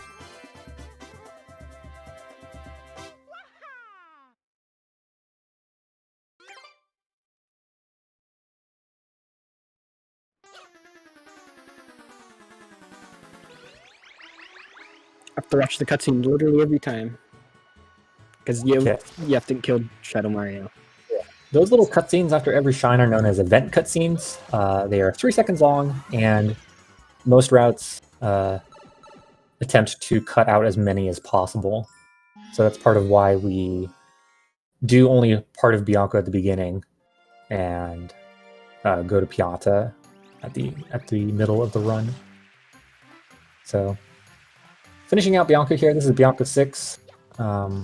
one of the longer secrets in the game, you are also required to go to the very, very back of Bianca Hills, which is just quite some movement.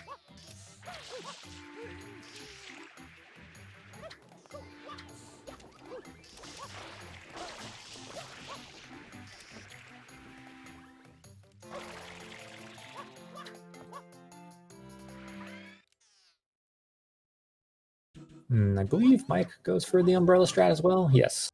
Both players doing the umbrella strat, where if you land on the umbrella with a blooper, it just kills the blooper, and then Mario falls into the shine. Rotating the camera to get the wall jump. Bianca 6, there's a lot of different strats here where you can get to this second section faster. You can do a Y turn to wall kick. You can do a momentum spin jump off the block. You can do just a standard spin jump at an angle and then hold left on the stick. A lot of different options here. Switchmaster going for the cyclist type strat at the top of Bianca 6 there, which is going to cost him about a minute. Very bad shine to die in, especially towards the top, because you have to wait the block ride up. Yeah, a couple different types of strats up at the top where you can do a cyclist type thing where you roll out and then spin jump dive to another platform. The standard strat where you would spin jump dive onto the blue platform and then roll out through the red platform that is currently flipping because they alternate when they flip. Switch dropping the rollout a second time when he's getting up there. So now just going to take it nice and easy, probably. Yep.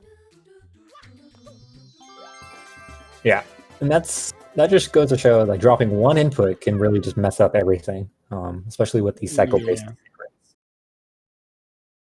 And it gave time for Mike to slightly catch up. Yep. That was a pretty big death. Dying at the top of Bianca 6 is never good, so. Long fall, and then you have to redo it, and it's a slight auto-scroller, so. Yes, the death plane is not raised up with the rest of the level geometry. It is a constant death plane at the bottom of the level, so you have to also just take the nice fall all the way down to the death plane. Yeah, it wasn't gonna work. It was a little too loose there. He could have saved it with a Y turn, but hard to do that in the movement. And then Bianca 7 just shot at Mario. Run up there and spray him, as usual. There. Mike got the angle that time. That is just the standard strat where you spin jump at the corner and then hold left so you can wall kick.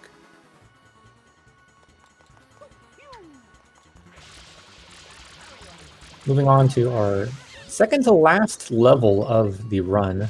We're going to be going to Serena Beach here. Say hello to Yoshi, who wants a banana, which is conveniently on that tree, and goodbye, Yoshi. We never see you again for the rest of the run. Wow. Yoshi's used once? Yep, just antenna, and then here to open Serena Beach. Oh yes, the best.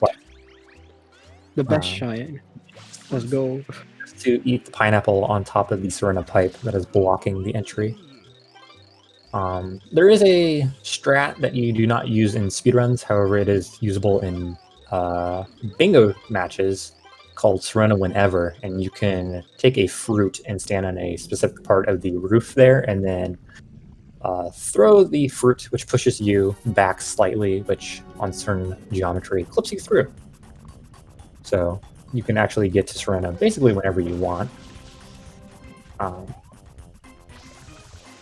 Serena 1, this is the Manta Ray, or otherwise known as Phantom Manta. Another shine with some micro RNG. You need to constantly spray the Manta to break them down into small individual parts, and then just keep spraying them until they're all done. Now, a lot of the Mantas, they like to disperse and go a lot of different ways. However, once you get all of the Mantas to the smallest size possible, they will turn purple and they will start homing in towards Mario, which is what you want to get towards as fast as possible so they don't get too far away from you.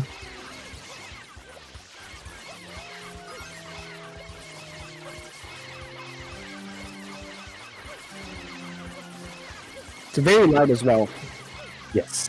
Very loud. They like to scream, and then depending on if they have the microphone enabled, you will be hearing the spam spraying of the GameCube controller by rapidly pressing A and R. And then once the shine is over, the Manta will kind of drown out, and then the player can opt to go into Mario Cam and face the sun, which will position Mario facing towards the shine here, instead of facing towards the hotel once the shine is spawned.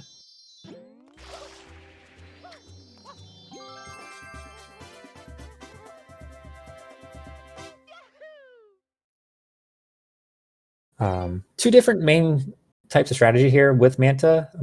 Switchmaster went for the hut strat, I believe, where you stand on top of the hut, and this will make the Manta go away from Mario.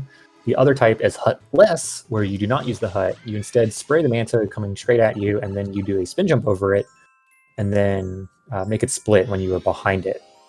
A lot of players now like to do hutless, saying it's more consistent, but it's more or less the same because Manta is just annoying. Mike getting hit 4 times by the Manta. Yeah, you can get bullied quite easily by the Manta rays here.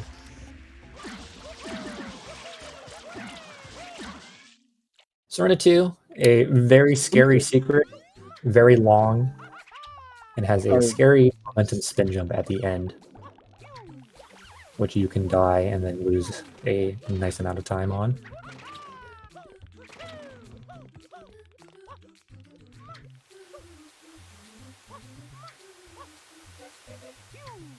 Pause chat.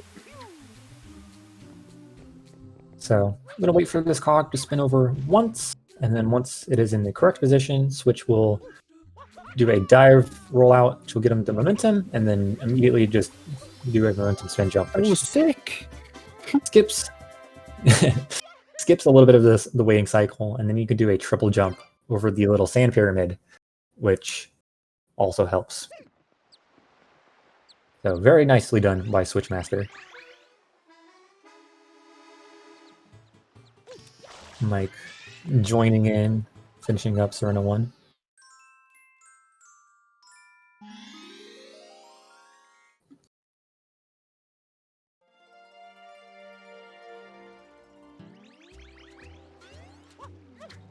Switch is now in Serena 3, the mysterious, I don't remember how it's called in English, Hotel Defino. You're supposed to get Yoshi here with a pineapple, and you're supposed to go on an adventure through the hotel to get to the pineapple, which is in a blocked room on the 2nd floor. Then you can get on Yoshi, and then you can eat these blues in the attic, which are blocking your way, and then you can get past the guy who's blocking the pool because he's mean. Instead of all that, we're just going to perform a skip known as Banana Split, named by your boy Graham, long ago when Super Mario Sunshine speedrunning was becoming active. Again, as mentioned, when throwing a fruit, Mario gets displaced by the fruit a little bit, and he gets pushed backwards. And because of that, at the top of a backflip towards when your back is up against the wall there, Mario can just get clipped through the wall, which saves about 30 to 40 seconds over having to get Yoshi.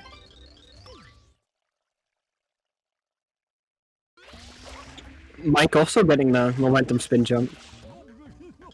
Very nicely done. It is very easy to get a dry jump off the cog there because the game will not buffer your spin jump.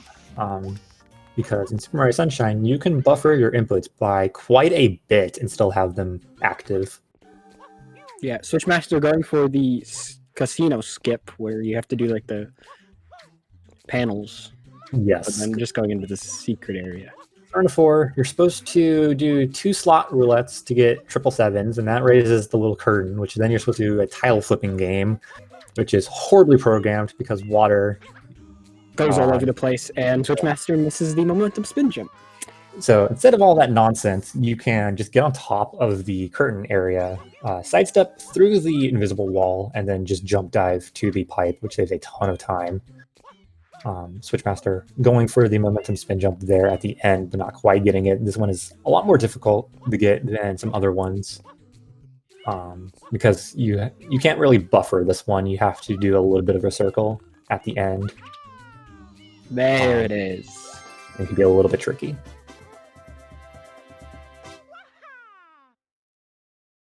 First try. Yes. Okay.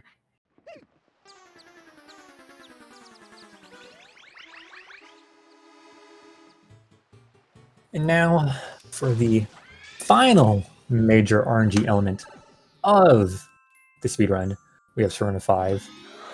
All major RNG elements are on episode 5. Yeah. Bianca 5, Pianta 5, and Serena 5. This is King Boo, who, once again, slot machines. So Fun. you need to get 3 fruit cycles to defeat King Boo, and you have the potential to get extra cycles, which every extra cycle loses about 7 seconds. So Mike could catch up if he has bad RNG. Yep.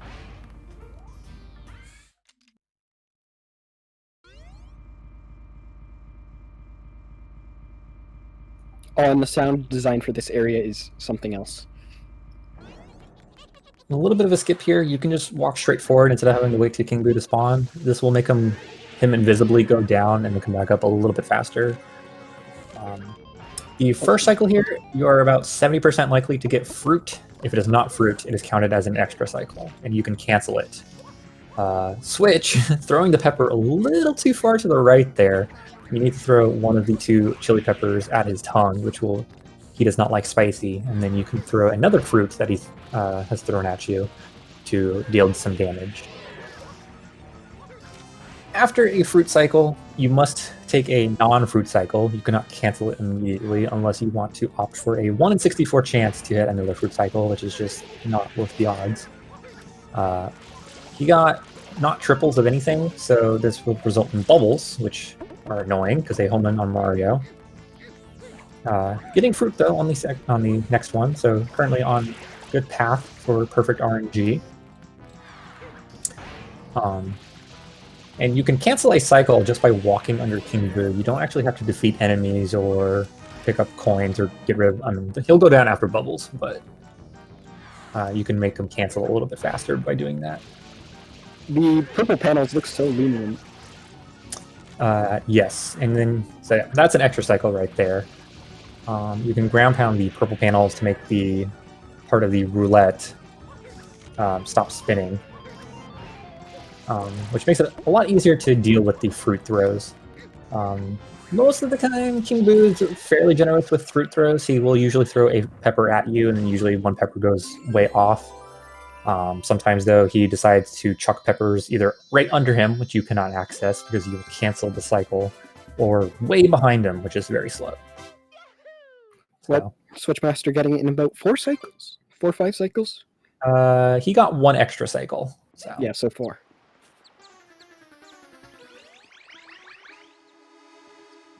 Yeah. Mike, doing the cancel there is a little bit of a hitbox to King Boo, so depending on where you walk under him, you might bonk and take some damage. Mike Double cycle. Getting an extra.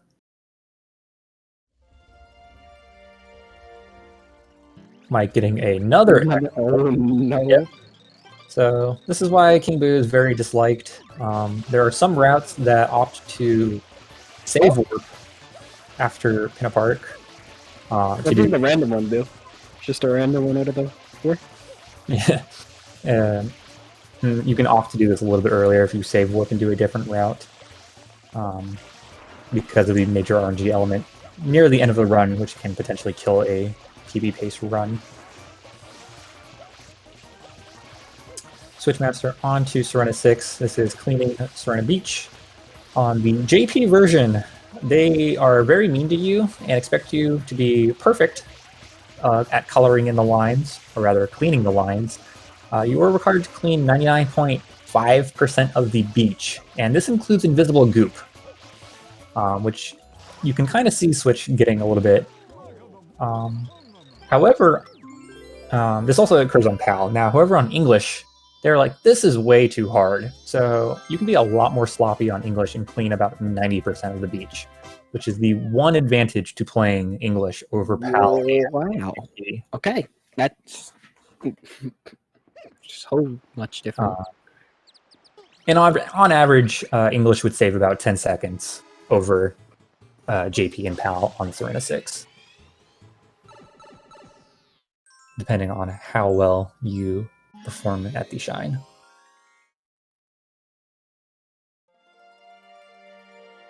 Turn 7, Shadow Mario. Same old business.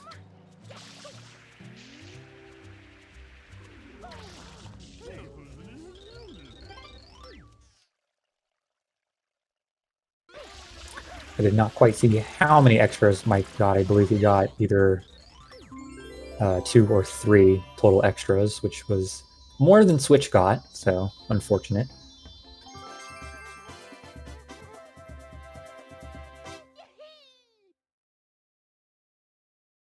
Yes, a good time on English for a speedrun purpose in RTA would be around a 225 timer. JP, usually around 215 is what you're aiming for. And probably on 3D All-Stars, it's like 80%, because... Yeah, that version is horrible and glitchy. Yeah, Mike getting a 216, very respectable for JP. Switchmaster off to the final level of the game, Noki Bay. This has a lot of intense movement at the end, and also a pretty quick world. Final level in a speedrun. That is. Yes. Noki 1 is a little bit of a cycle based. If you go super fast, you can make the first cycle here, and then just throw bomb replacements at the mole. You cannot do mole skip on this one, unfortunately. There's nothing in there. Must defeat the mole. Yes, this game on the Super Mario 3D All-Stars version has the emulator glitch, where sometimes the level just finishes instantly. So I believe there are pictures out there on the internet of getting a 259.97 or so. Why? Because this game was not very well emulated on Dolphin and /or 3D All-Stars. Mike not quite getting the quick kill here for Shadow Mario. This one, Serena is not too bad to back up, but depending on which way he runs, it can be a little bit painful because you're not used to the patterns he takes after missing a quick kill. Noki 2. You're supposed to go up on the left side of the area, go through these ruins. We're gonna not do that. We're gonna go up on the right side again. This is where you would face Gooper Blooper for the 3rd time, because he's also causing pollution to Noki Bay. However, we're gonna take this conveniently placed trampoline and get pushed through the wall. Yep, that's how walls work. Put down, and developers are like, nah, we're not going to make the shine spawn after defeating the boss. We'll just have it down there, and then we can save ourselves some resources. And because of that, you can just go down to the shine and not have to deal with the boss, which is about 35 seconds or so. Didn't have to add an old dead watcher, which takes his face and time. But who has that? Oh no, not the jar, not the red coin jar. Yep, Noki 3. This is the red coins in the bottle. This is the only level shine in the entire game where you cannot collect a blue coin. Even if you were to cheat your way out of spawning right there, which instantly talks you to that man and gets into the bottle, the blue coins, I believe, are all deloaded in the actual Noki Bay. So, yep. Collect 8 red coins. Very similar to previous missions you have seen. There is a little bit of speed tech here with the 7th coin. If you go neutral on the control stick, you can instantly start hovering and hold back. If you're holding up, however, Mario will faceplant into the wall, and it takes a lot of time to stop his momentum from going forward. So if you're landing on neutral on the stick, you can instantly start moving again, which is very useful for that coin. It saves a couple of seconds.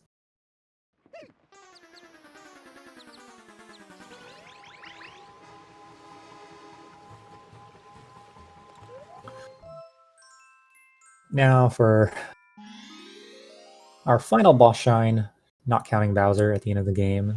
This is the Eel of Noki Bay.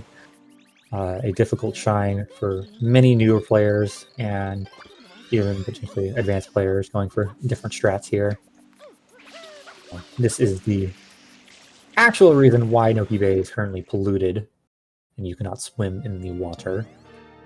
Eel with bad teeth. Yep. So you get to be his dentist for the day. And the beginning of it is an auto-scroller where you fall down to the boss. Yep. Eelymouth has 8 rotten teeth, and you need to clean all of them. JP here is a little bit different than PAL in English. You take your underwater damage frames do not last as long on English, or on JP, whereas English and PAL, they last a lot longer. So going for the cutscene skip here at the end of the shine is a lot harder on JP if you're not used to the timing. And there's a bit where you stay in a glitch where you stay in the mouth. And Switchmaster was aiming for 6 tooth there, did not quite get it, so gonna settle with the 5 tooth. Normally when you clean the outside teeth, the eel is like, ow, that hurts, and it goes back down and either spins at you or sends up some bubbles. However, if you clean the tooth right as he is about to chomp / go down to spin, you can just clean the tooth and he won't do that. And then taking damage right as you clean the final tooth, we'll skip this little cutscene here. Which actually is not even really a cutscene skip, because the cutscene still technically plays. However, Mario is not set to the spawn position after the cutscene above the eel. You can just float down to where the shine is. And that saves about 15 to 20 seconds, I believe, over having to watch the cutscene normally and then float down to the shine.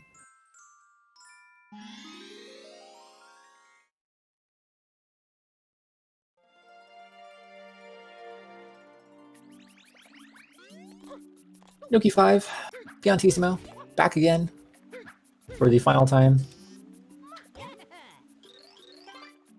Once again, just an auto-scroller outside of the movement to Piantissimo.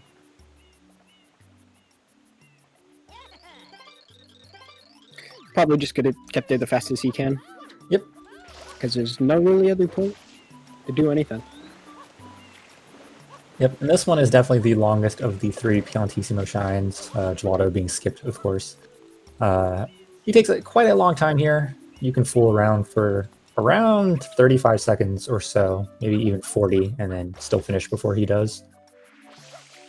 And again, unfortunately, not Koopa the Quick, so finishing faster does not make him swim faster.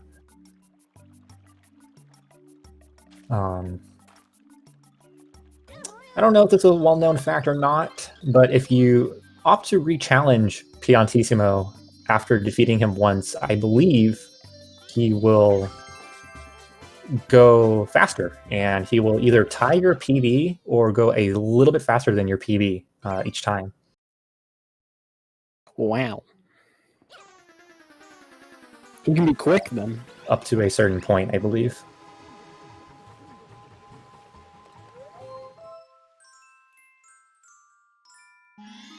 Mike, not quite having a happy eel here. I believe he messed up cleaning a tooth before the eel chomped down, which causes the eel to go down, and you have to wait. And slow and not fast, and unhappy.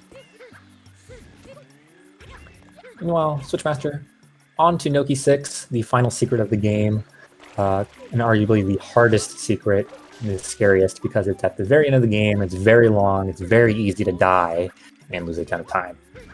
Switchmaster opting for the updated movement to the secret, where you take the ropes I believe this is 1 to 2 seconds faster over the old movement where you take the cliff sides up to the shell secret. Switchmaster, very nice save. Had no right living there both times. Barely made it with the ground pound and then like dive roll out on the little platform.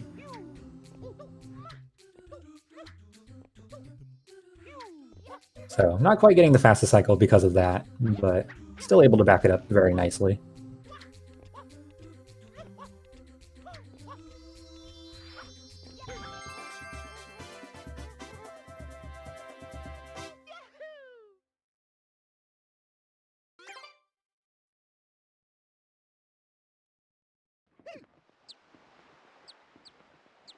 Very good presence of mind to do the wall kick into ground pound and then the dives on the rotating platform, or rather the flipping platform. And then shot at Mario. You do want to quick kill him here, more so than most places, otherwise you can lose up to 12 seconds. But just a nice all-time double spam spray here as he's getting out of the water. Can very easily nab you the shine. You need to be careful to not fool around too much, though. If you sidestep into the shine there on the quick kill, you will clip through the floor, and then you will not be able to collect the shine, and you must exit area if you want to grab the shine again. Because level geometry is very poorly made in this game. Now that Switchmaster has finished Episode 7 in all of the worlds, Bianca Hills, Rico Harbor, Gelato Beach, Pinna Park, Serena Beach, Noki Bay, and Pianta Village, Charmario comes out to play and floods the entire plaza. Oh no. This is actually better for us because it allows us to get to these umbrellas, which count as trampolines, and then we can get into Corona Mountain quicker. Final area of the game. Yep. Really difficult without flood, but with flood, it's not hard. Switchmaster opting to go for the standard movement here that has been used for years. There is a little bit of a faster movement for fast Corona after naming, but it is significantly more difficult and nerve-wracking to do. Fire usually will combo you into death, and the spikes will also usually instantly combo you into death, unless you are lucky on the cycle. Here we have the boat, which everyone hates. However, fast boat is actually a lot easier than doing the slow boat in this game. If you stand at the middle... Rocket storage. You can control the boat very well, and then yes, rocket storage there. A welcome addition where you can store your rocket jump by changing Mario's animation there slightly by letting go of L, which puts Mario in a sidestep. And when you let go of that L, it cancels the rocket, but it still stores the boost that you get from the rocket. So you can go really high in this game by storing up rocket boosts and turbo nozzle usage. You just did that because it saves you from going up clouds. Going up the clouds and having to do cloud cancels, which is nerve-wracking and also hard if you're not used to those. And then final boss of the game, Bowser, which is not even really fighting Bowser. You're actually fighting his bathwater and the crumbling arena as you ground pound it. 5 little ground pound platforms. You want to aim for top right, top right, top right, top left, and then as fast as possible on the final platform. And that is that. Switchmaster got a 118.34, I believe. Did not quite stop the timer on the final hit. Very solid no reset run from Switchmaster. About 3 minutes behind his PB, however, so. The game is very tough to perform in. You know, Mike, finishing up Noki Bay and going to be joining in the Corona race, while Team ClintStevens starts working on Super Mario Odyssey. Which I will be here for, and you are probably going to go. I am going to go rest my voice. Because I do not know anything about Odyssey. Odyssey's my strong suit, so. Outside of, you do a lot of rolling and hot jumps.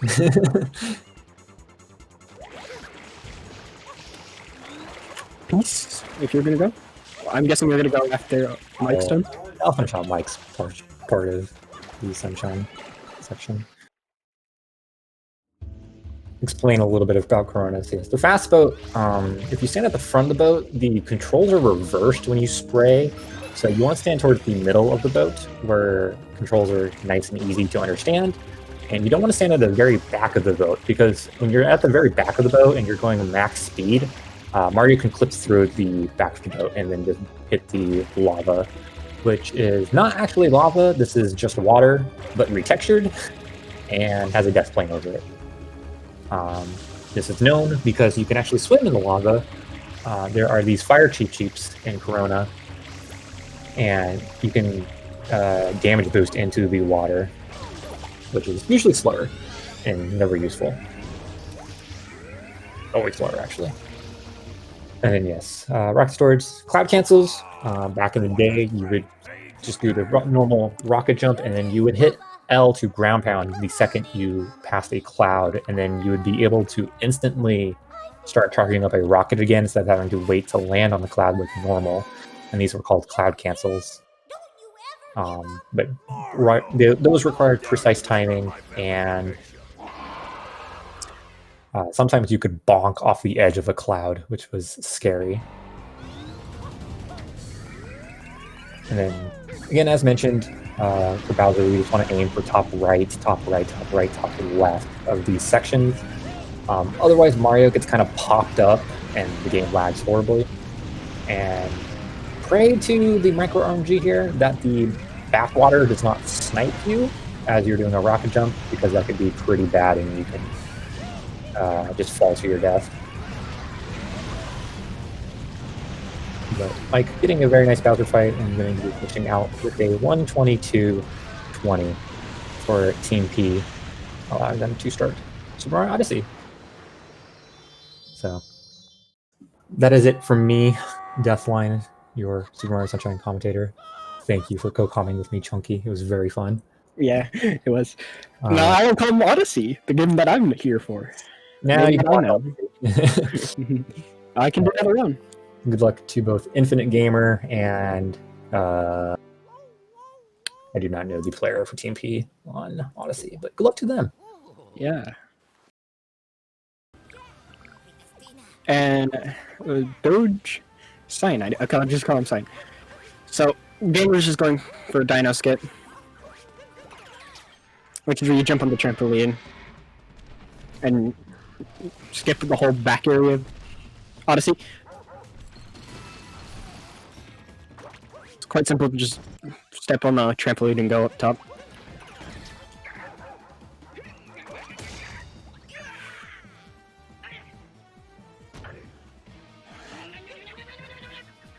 And fast strat for Madame Brutal is you jump on her and then hit her with Cappy and take up the hat. You can just instantly fling the chin jump back and kill it.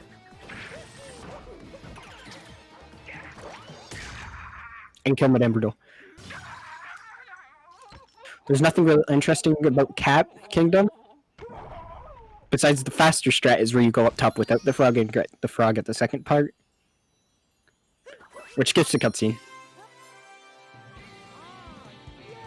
No DSS, no. He went for Dino Skip. And left side that Cyanide's doing is you just go up the left side of the cap, it saves about 2 seconds.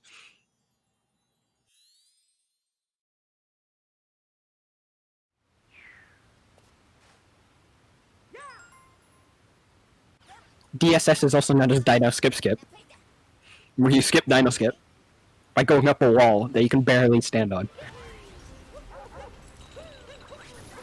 And then Infinite is just going to go up here, grab the moon, and go back to the Odyssey. Next is Sand Kingdom. I'll tell you more about that there.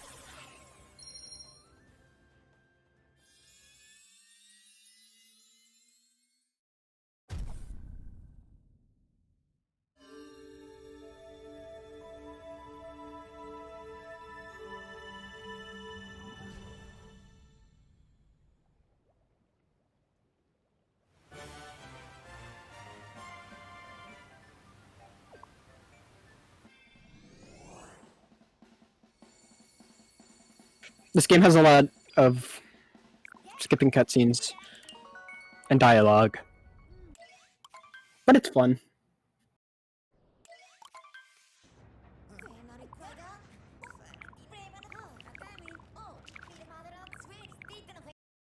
You just mainly mash B for.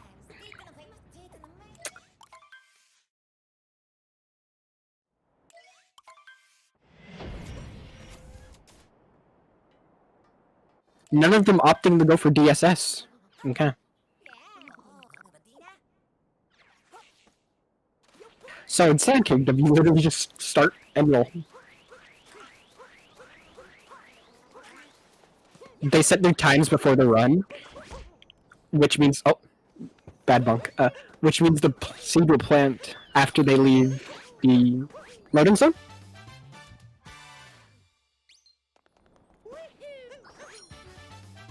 Well, like fully grow after the loading zone, which is real cool. And right here, you would dive and just ground pound. It's quite simple.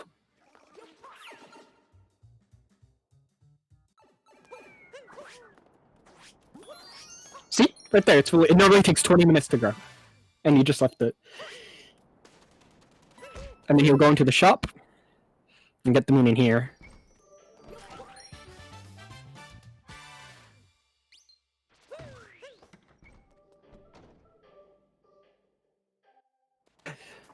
Story moons are the ones that have cutscenes. Nothing really special. Multi-moons give you 3 moons.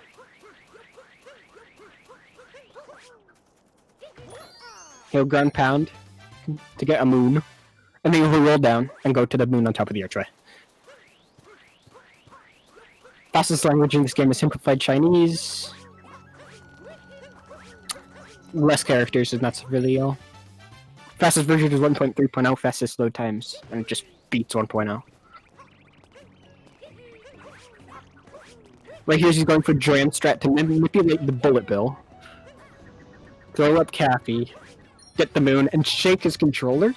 So when that happens, he will grab the bullet bill, and he would be back up.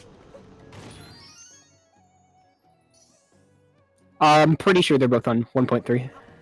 Both.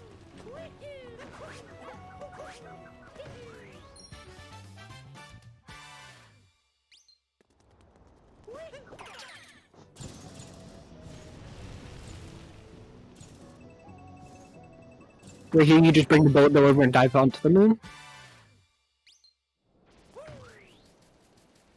And then reverse Jaxie skip is where you grab the Jaxie on top of the Jaxie moon, but from this way. And grab the coin chest, because you'll be buying 2 moons in this run, I think. Or 1. Depends if they do snow dram or not.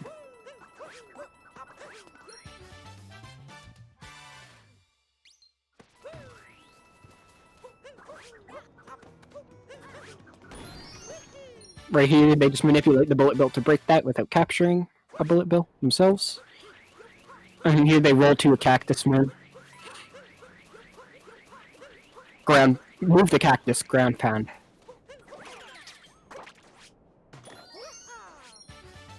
And right there, they ground pound, so they can just hit Y and dive over the... Well, they turn around. Right here, they ground pound with the bridge gather. And then they'll go over to a tree with a notes thing on it. And they collect the notes. They spin throw to collect the notes. Okay, notes.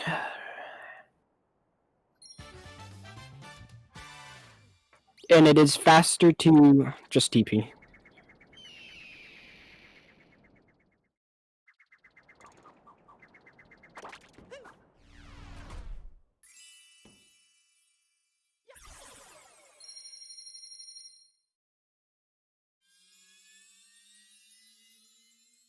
Next is Lake Kingdom. Mainly fish movement.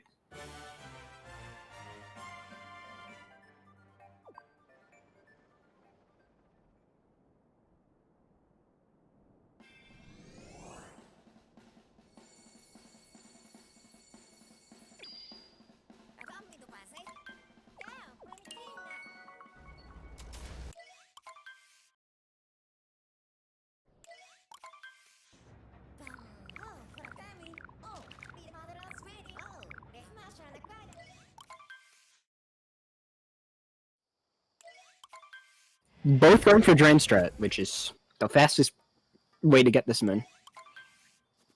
Both getting Drain Strat, cool.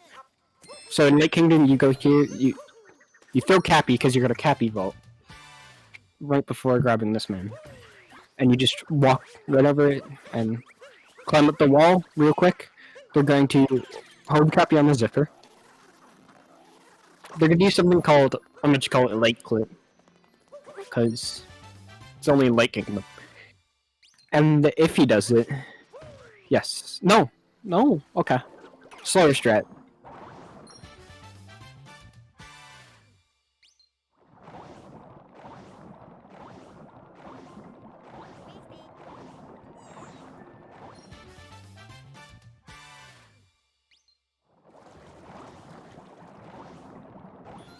Just shake on that pillar to get a moon.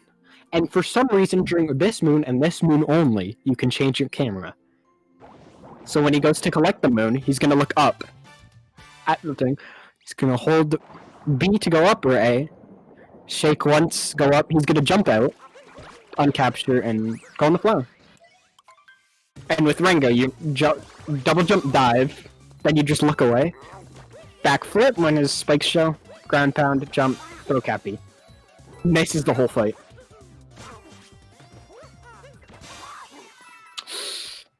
I know, very hard.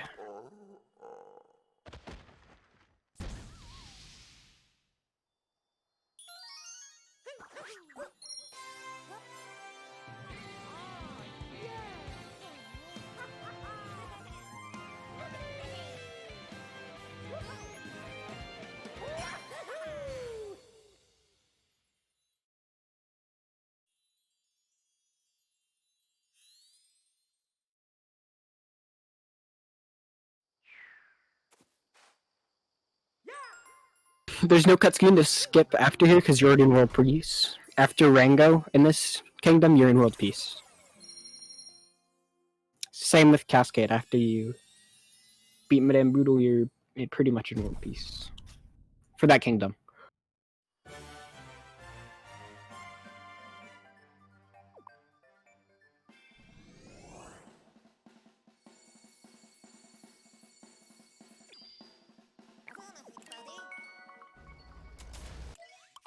Onto Wooded for Gamer, Infinite Gamer. So Wooded is long, annoying,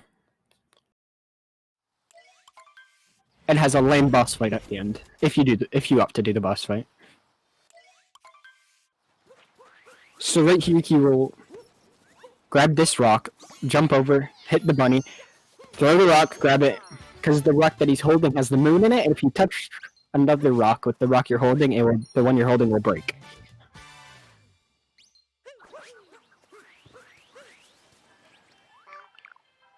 He went into first person to talk to the robot faster.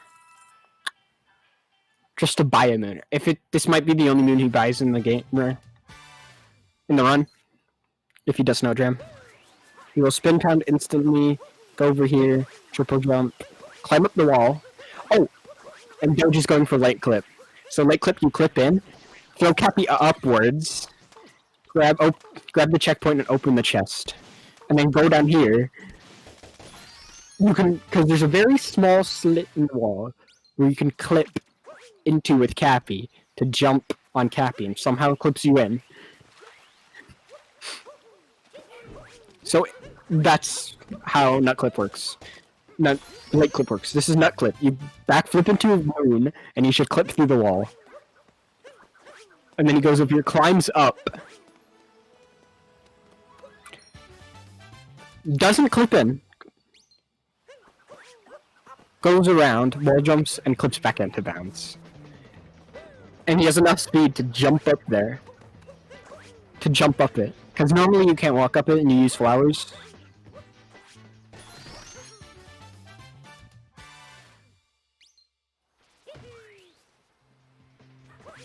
Just collecting moons from nuts. Pretty normal stuff. Doge Cyanide opting to get the moon from talking to this sort of fish woman.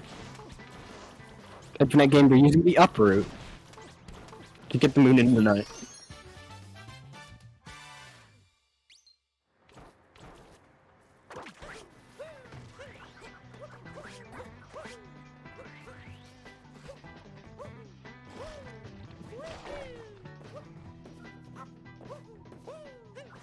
Just getting the nut around the corner. Pretty basic stuff at the moment.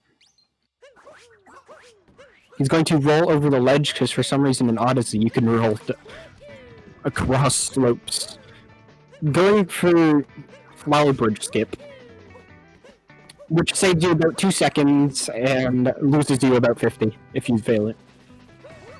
Odyssey in a nutshell.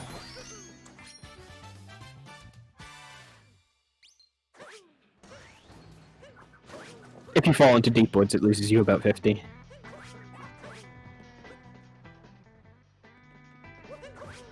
He's just gonna climb up here, capture the nut, or the uproot. This trick here, he's going to shake as he's walking out. The uproot will walk up and you'll just hop right over.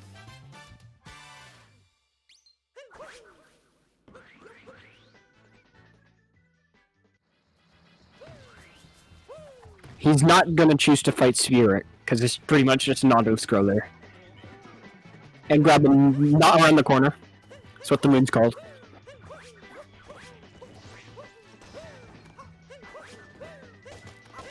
And it's what I do when I'm around the corner.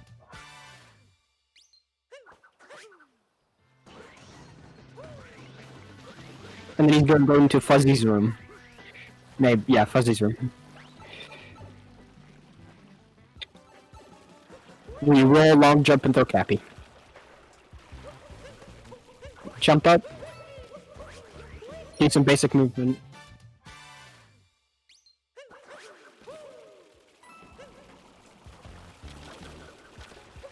If you throw Cappy in water for some reason, you move slightly faster. Seems like it, anyway. Then you're just gonna warp back to the Odyssey.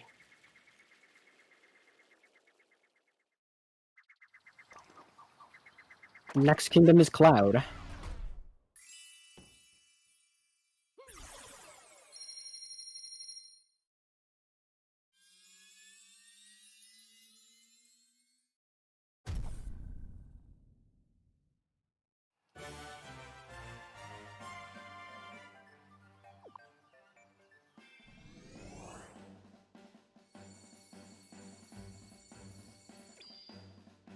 It tells you you're going to Metro, but you actually go to Cloud.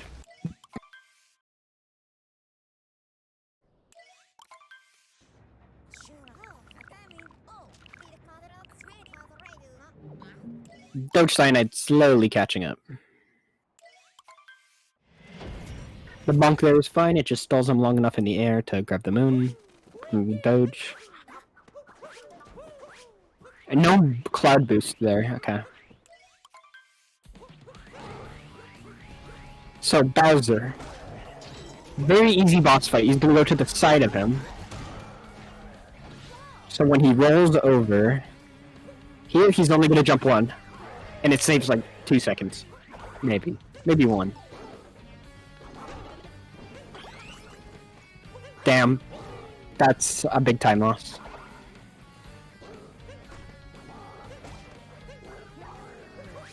He's just gonna hold it so when he's close enough, he doesn't jump away.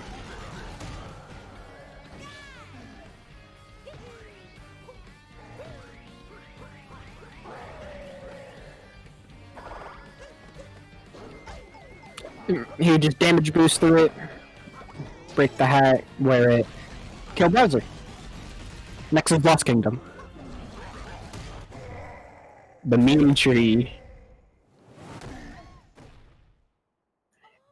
Yeah, both of them just taking the same route. Through Wooded. Cyanide just Spinthers. Could be a misinput or something.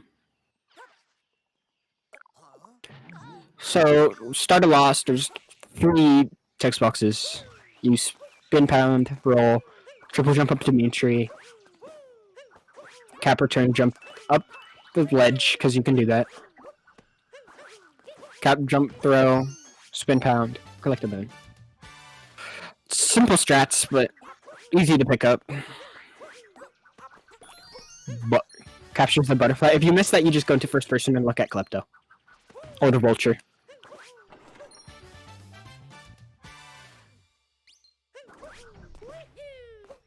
You just long jump across. Long jump is the slowest jump, so you don't want to long jump that much in a run.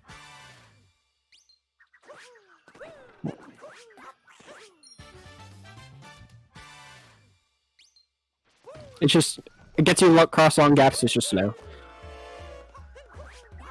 Well, you don't want to, like, normal jump without speed, so that's slow too. He did a roll cancel. Yep, he breaks 2 boxes at once to get the moon.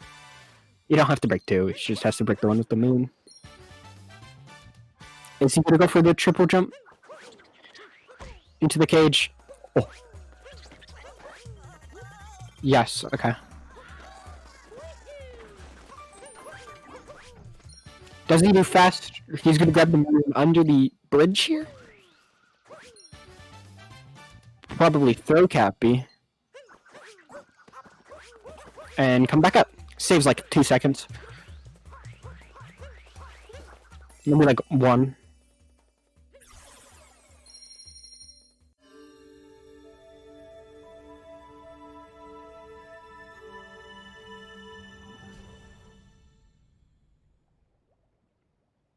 Off to Night Metro.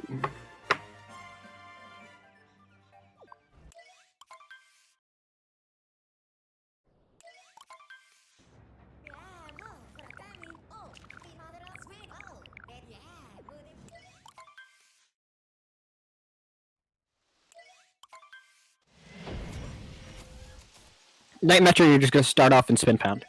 Like every other kingdom. But at an angle that you so you don't bonk.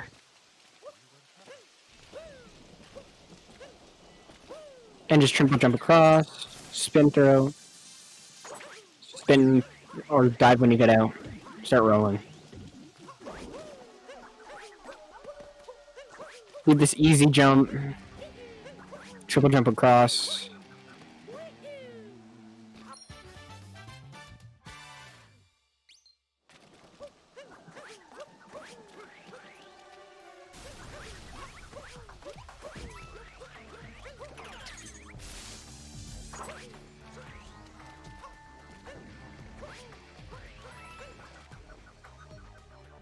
Just roll cancel. Just gonna triple jump, climb up the wall. Like it's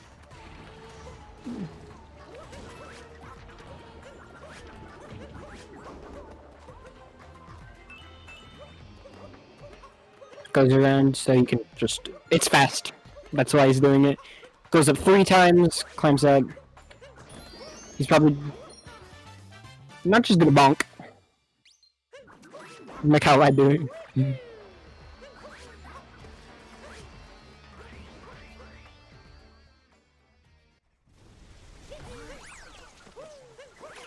Mecha Wiggler.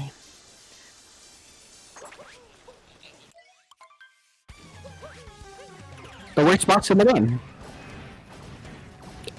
You just want to break all the blue dots, and then you're gonna want to shoot at it rapidly. Well, Doge sign, I'd almost die into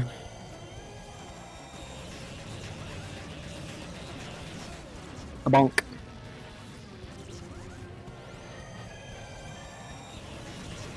You're just doing this to get the slowest run cycles from the boss.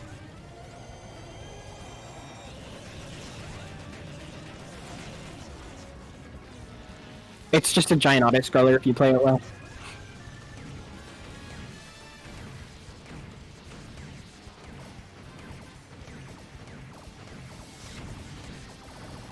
Good 2 cycle. 2 cycling it is just killing it in 2 cycles. It's pretty simple and easy.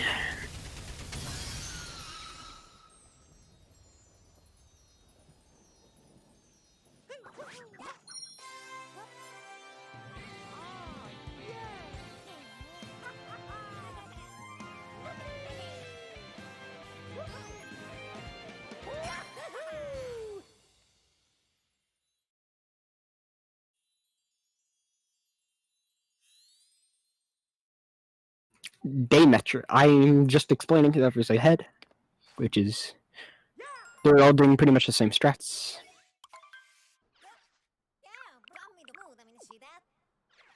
Now day metro, it's just gonna do like another dram strat where you just throw Cappy out, capture a moon, and shake, and it'll capture the wire. Now into metro. I'm gonna hop on the scooter, go over to the moon, tilt the controller upside down, and turn it sideways. Your big fat head will just scrum pound the moon.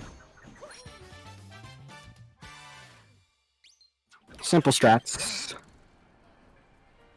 Now the reason what I was gonna say, if you got like the shake when you landed and you're on the bench, you just cancel the animation of the shake and sit. Get them in. After this one, he's gonna teleport to the top of the tower. No, he's getting another man. Never mind.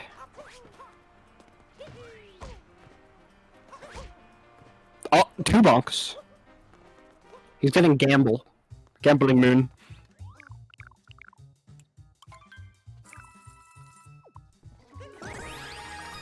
Yeah, you can literally just spin through and you get it instantly.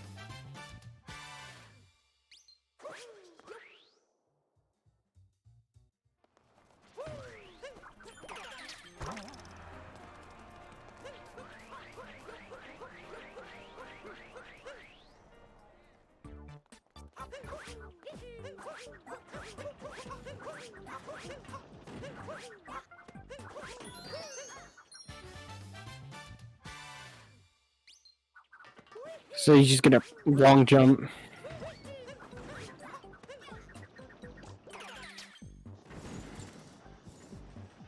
Yeah.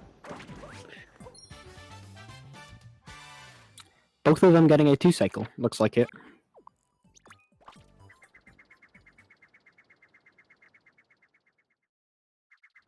ClintStevens still in the lead from the Super Mario Sunshine run. But Doge is slowly catching up.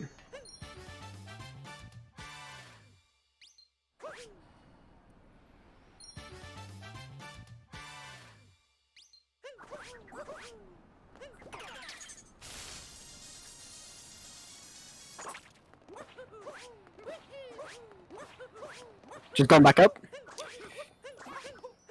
Collecting the moon on the top. He's probably just gonna spin pound, collect the moon up here, ground pound if he's not gonna do Snowdram. Not doing Snowdram, most likely, because he's collecting that.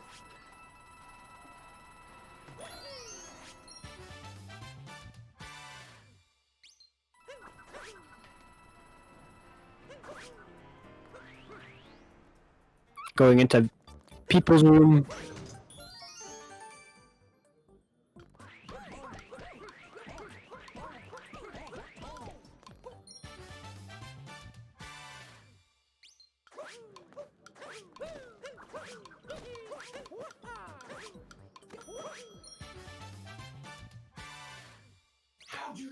Wow.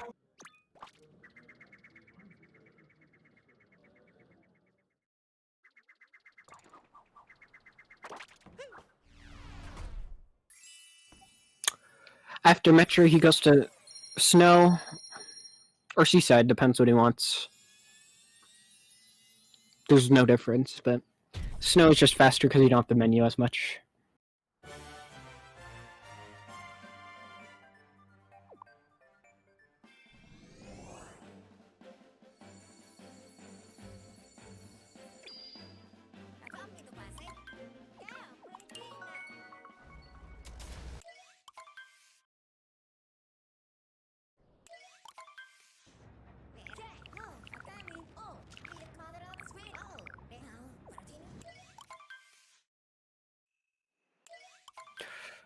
Cyanide opting to go to... Oh, still going to this room. But will we do anything different? Probably not.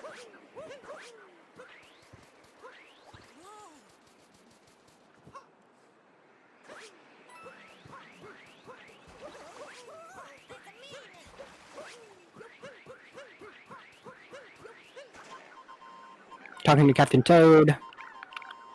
Throwing Cappy does stop his momentum.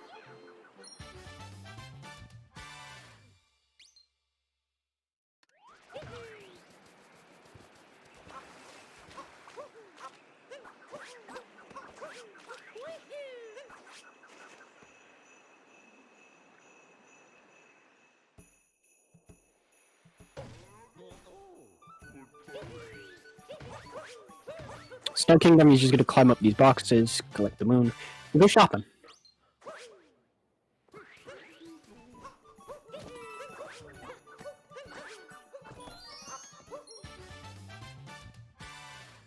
We'll jump up first. Oh, he's doing... Oh! He's doing Dram.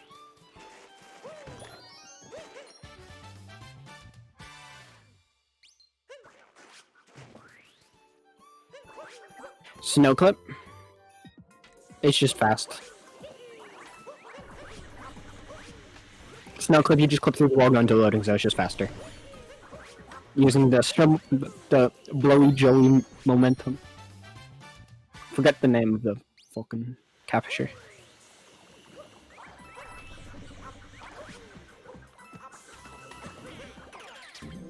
Anyway, gonna blow off all the spinies.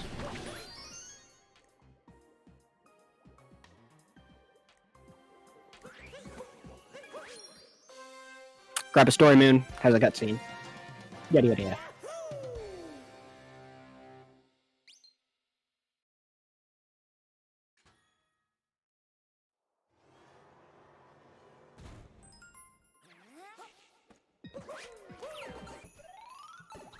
Long jump into pipe, fastest way.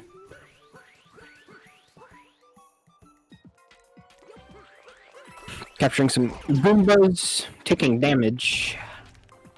Was not intentional, most likely. Jumping over the gap. Dropping down the icicle. Getting on my last Goomba.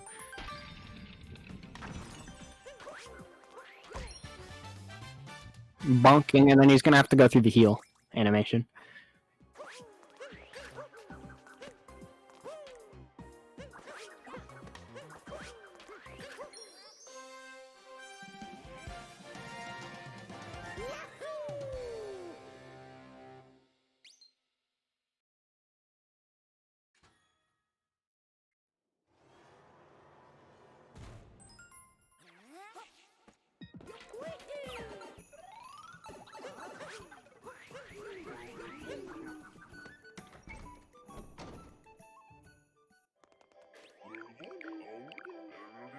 Oh, he is just gonna go shopping. Okay, that's no dream.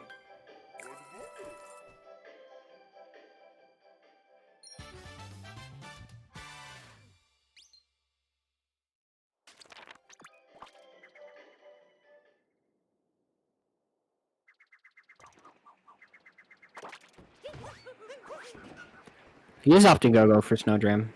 Okay, he is shopping and going for Snowdram. Snowdram just gets you this man without using the painting.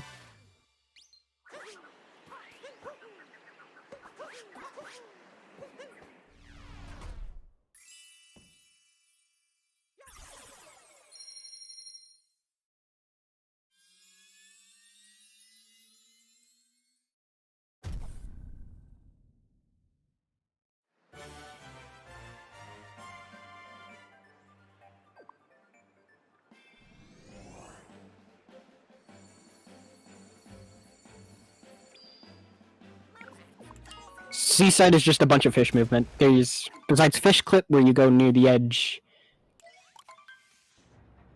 capture the fish, boost out, and you're out of bounds. That's about it.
Sorry about that. I just had to eat. But Moon Cave. With Bowser, you just go along. I'll explain Moon Skip.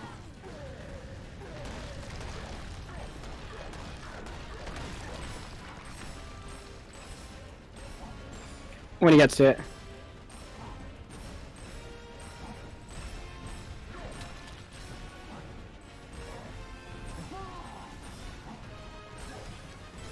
He triple jumps up, throws a fireball, just gets easy damage on the rock. So Moon can skip, here's what you do.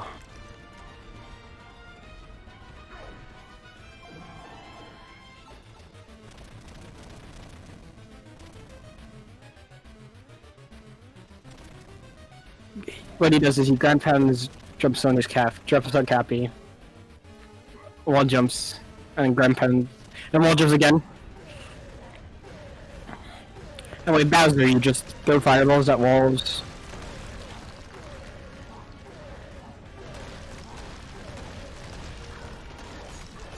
And Call Swipe. The endgame music is good. Really good.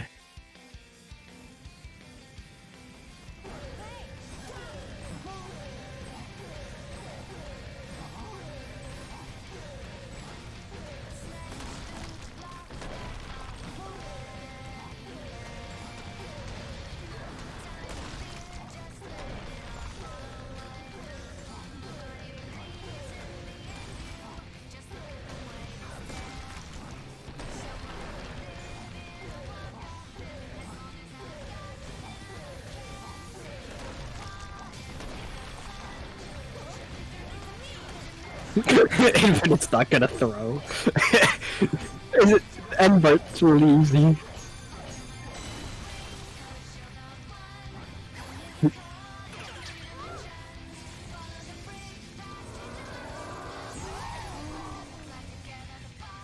Good job, Infinite.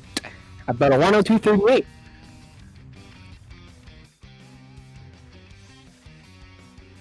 Okay, now I'll explain Bowser here. It's about all the same.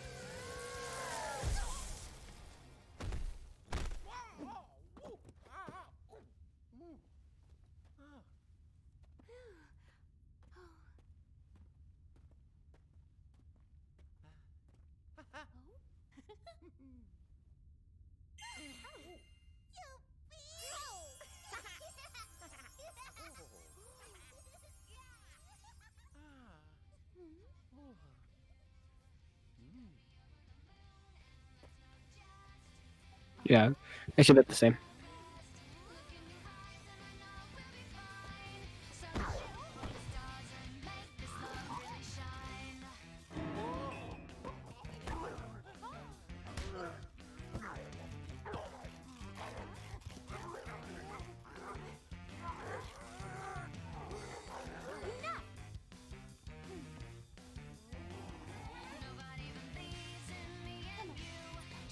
Two 2D skip. Let's go.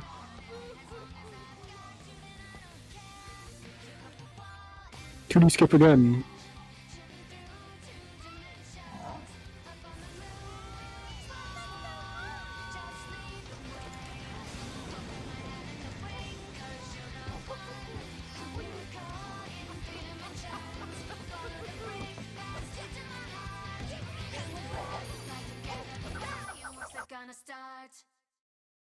Yeah, and that's Mario Odyssey.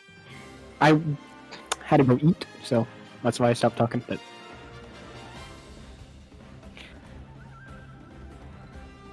no, Mario gets back. Mario jumps off Bowser and gets back to the Odyssey. So Bowser's Kingdom is the one I want to explain on Mech.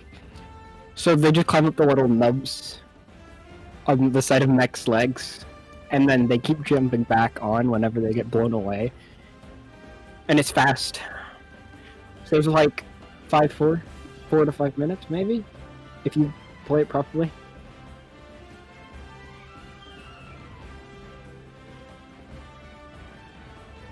And Time. 10209.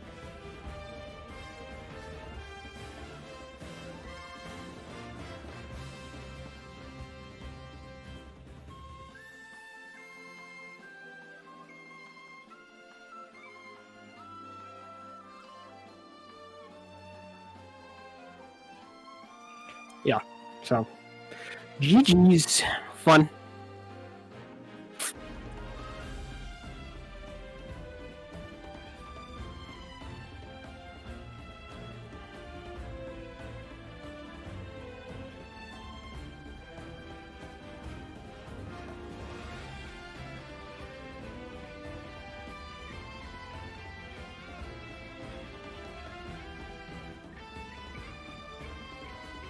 GG.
Thank you so much for playing my game.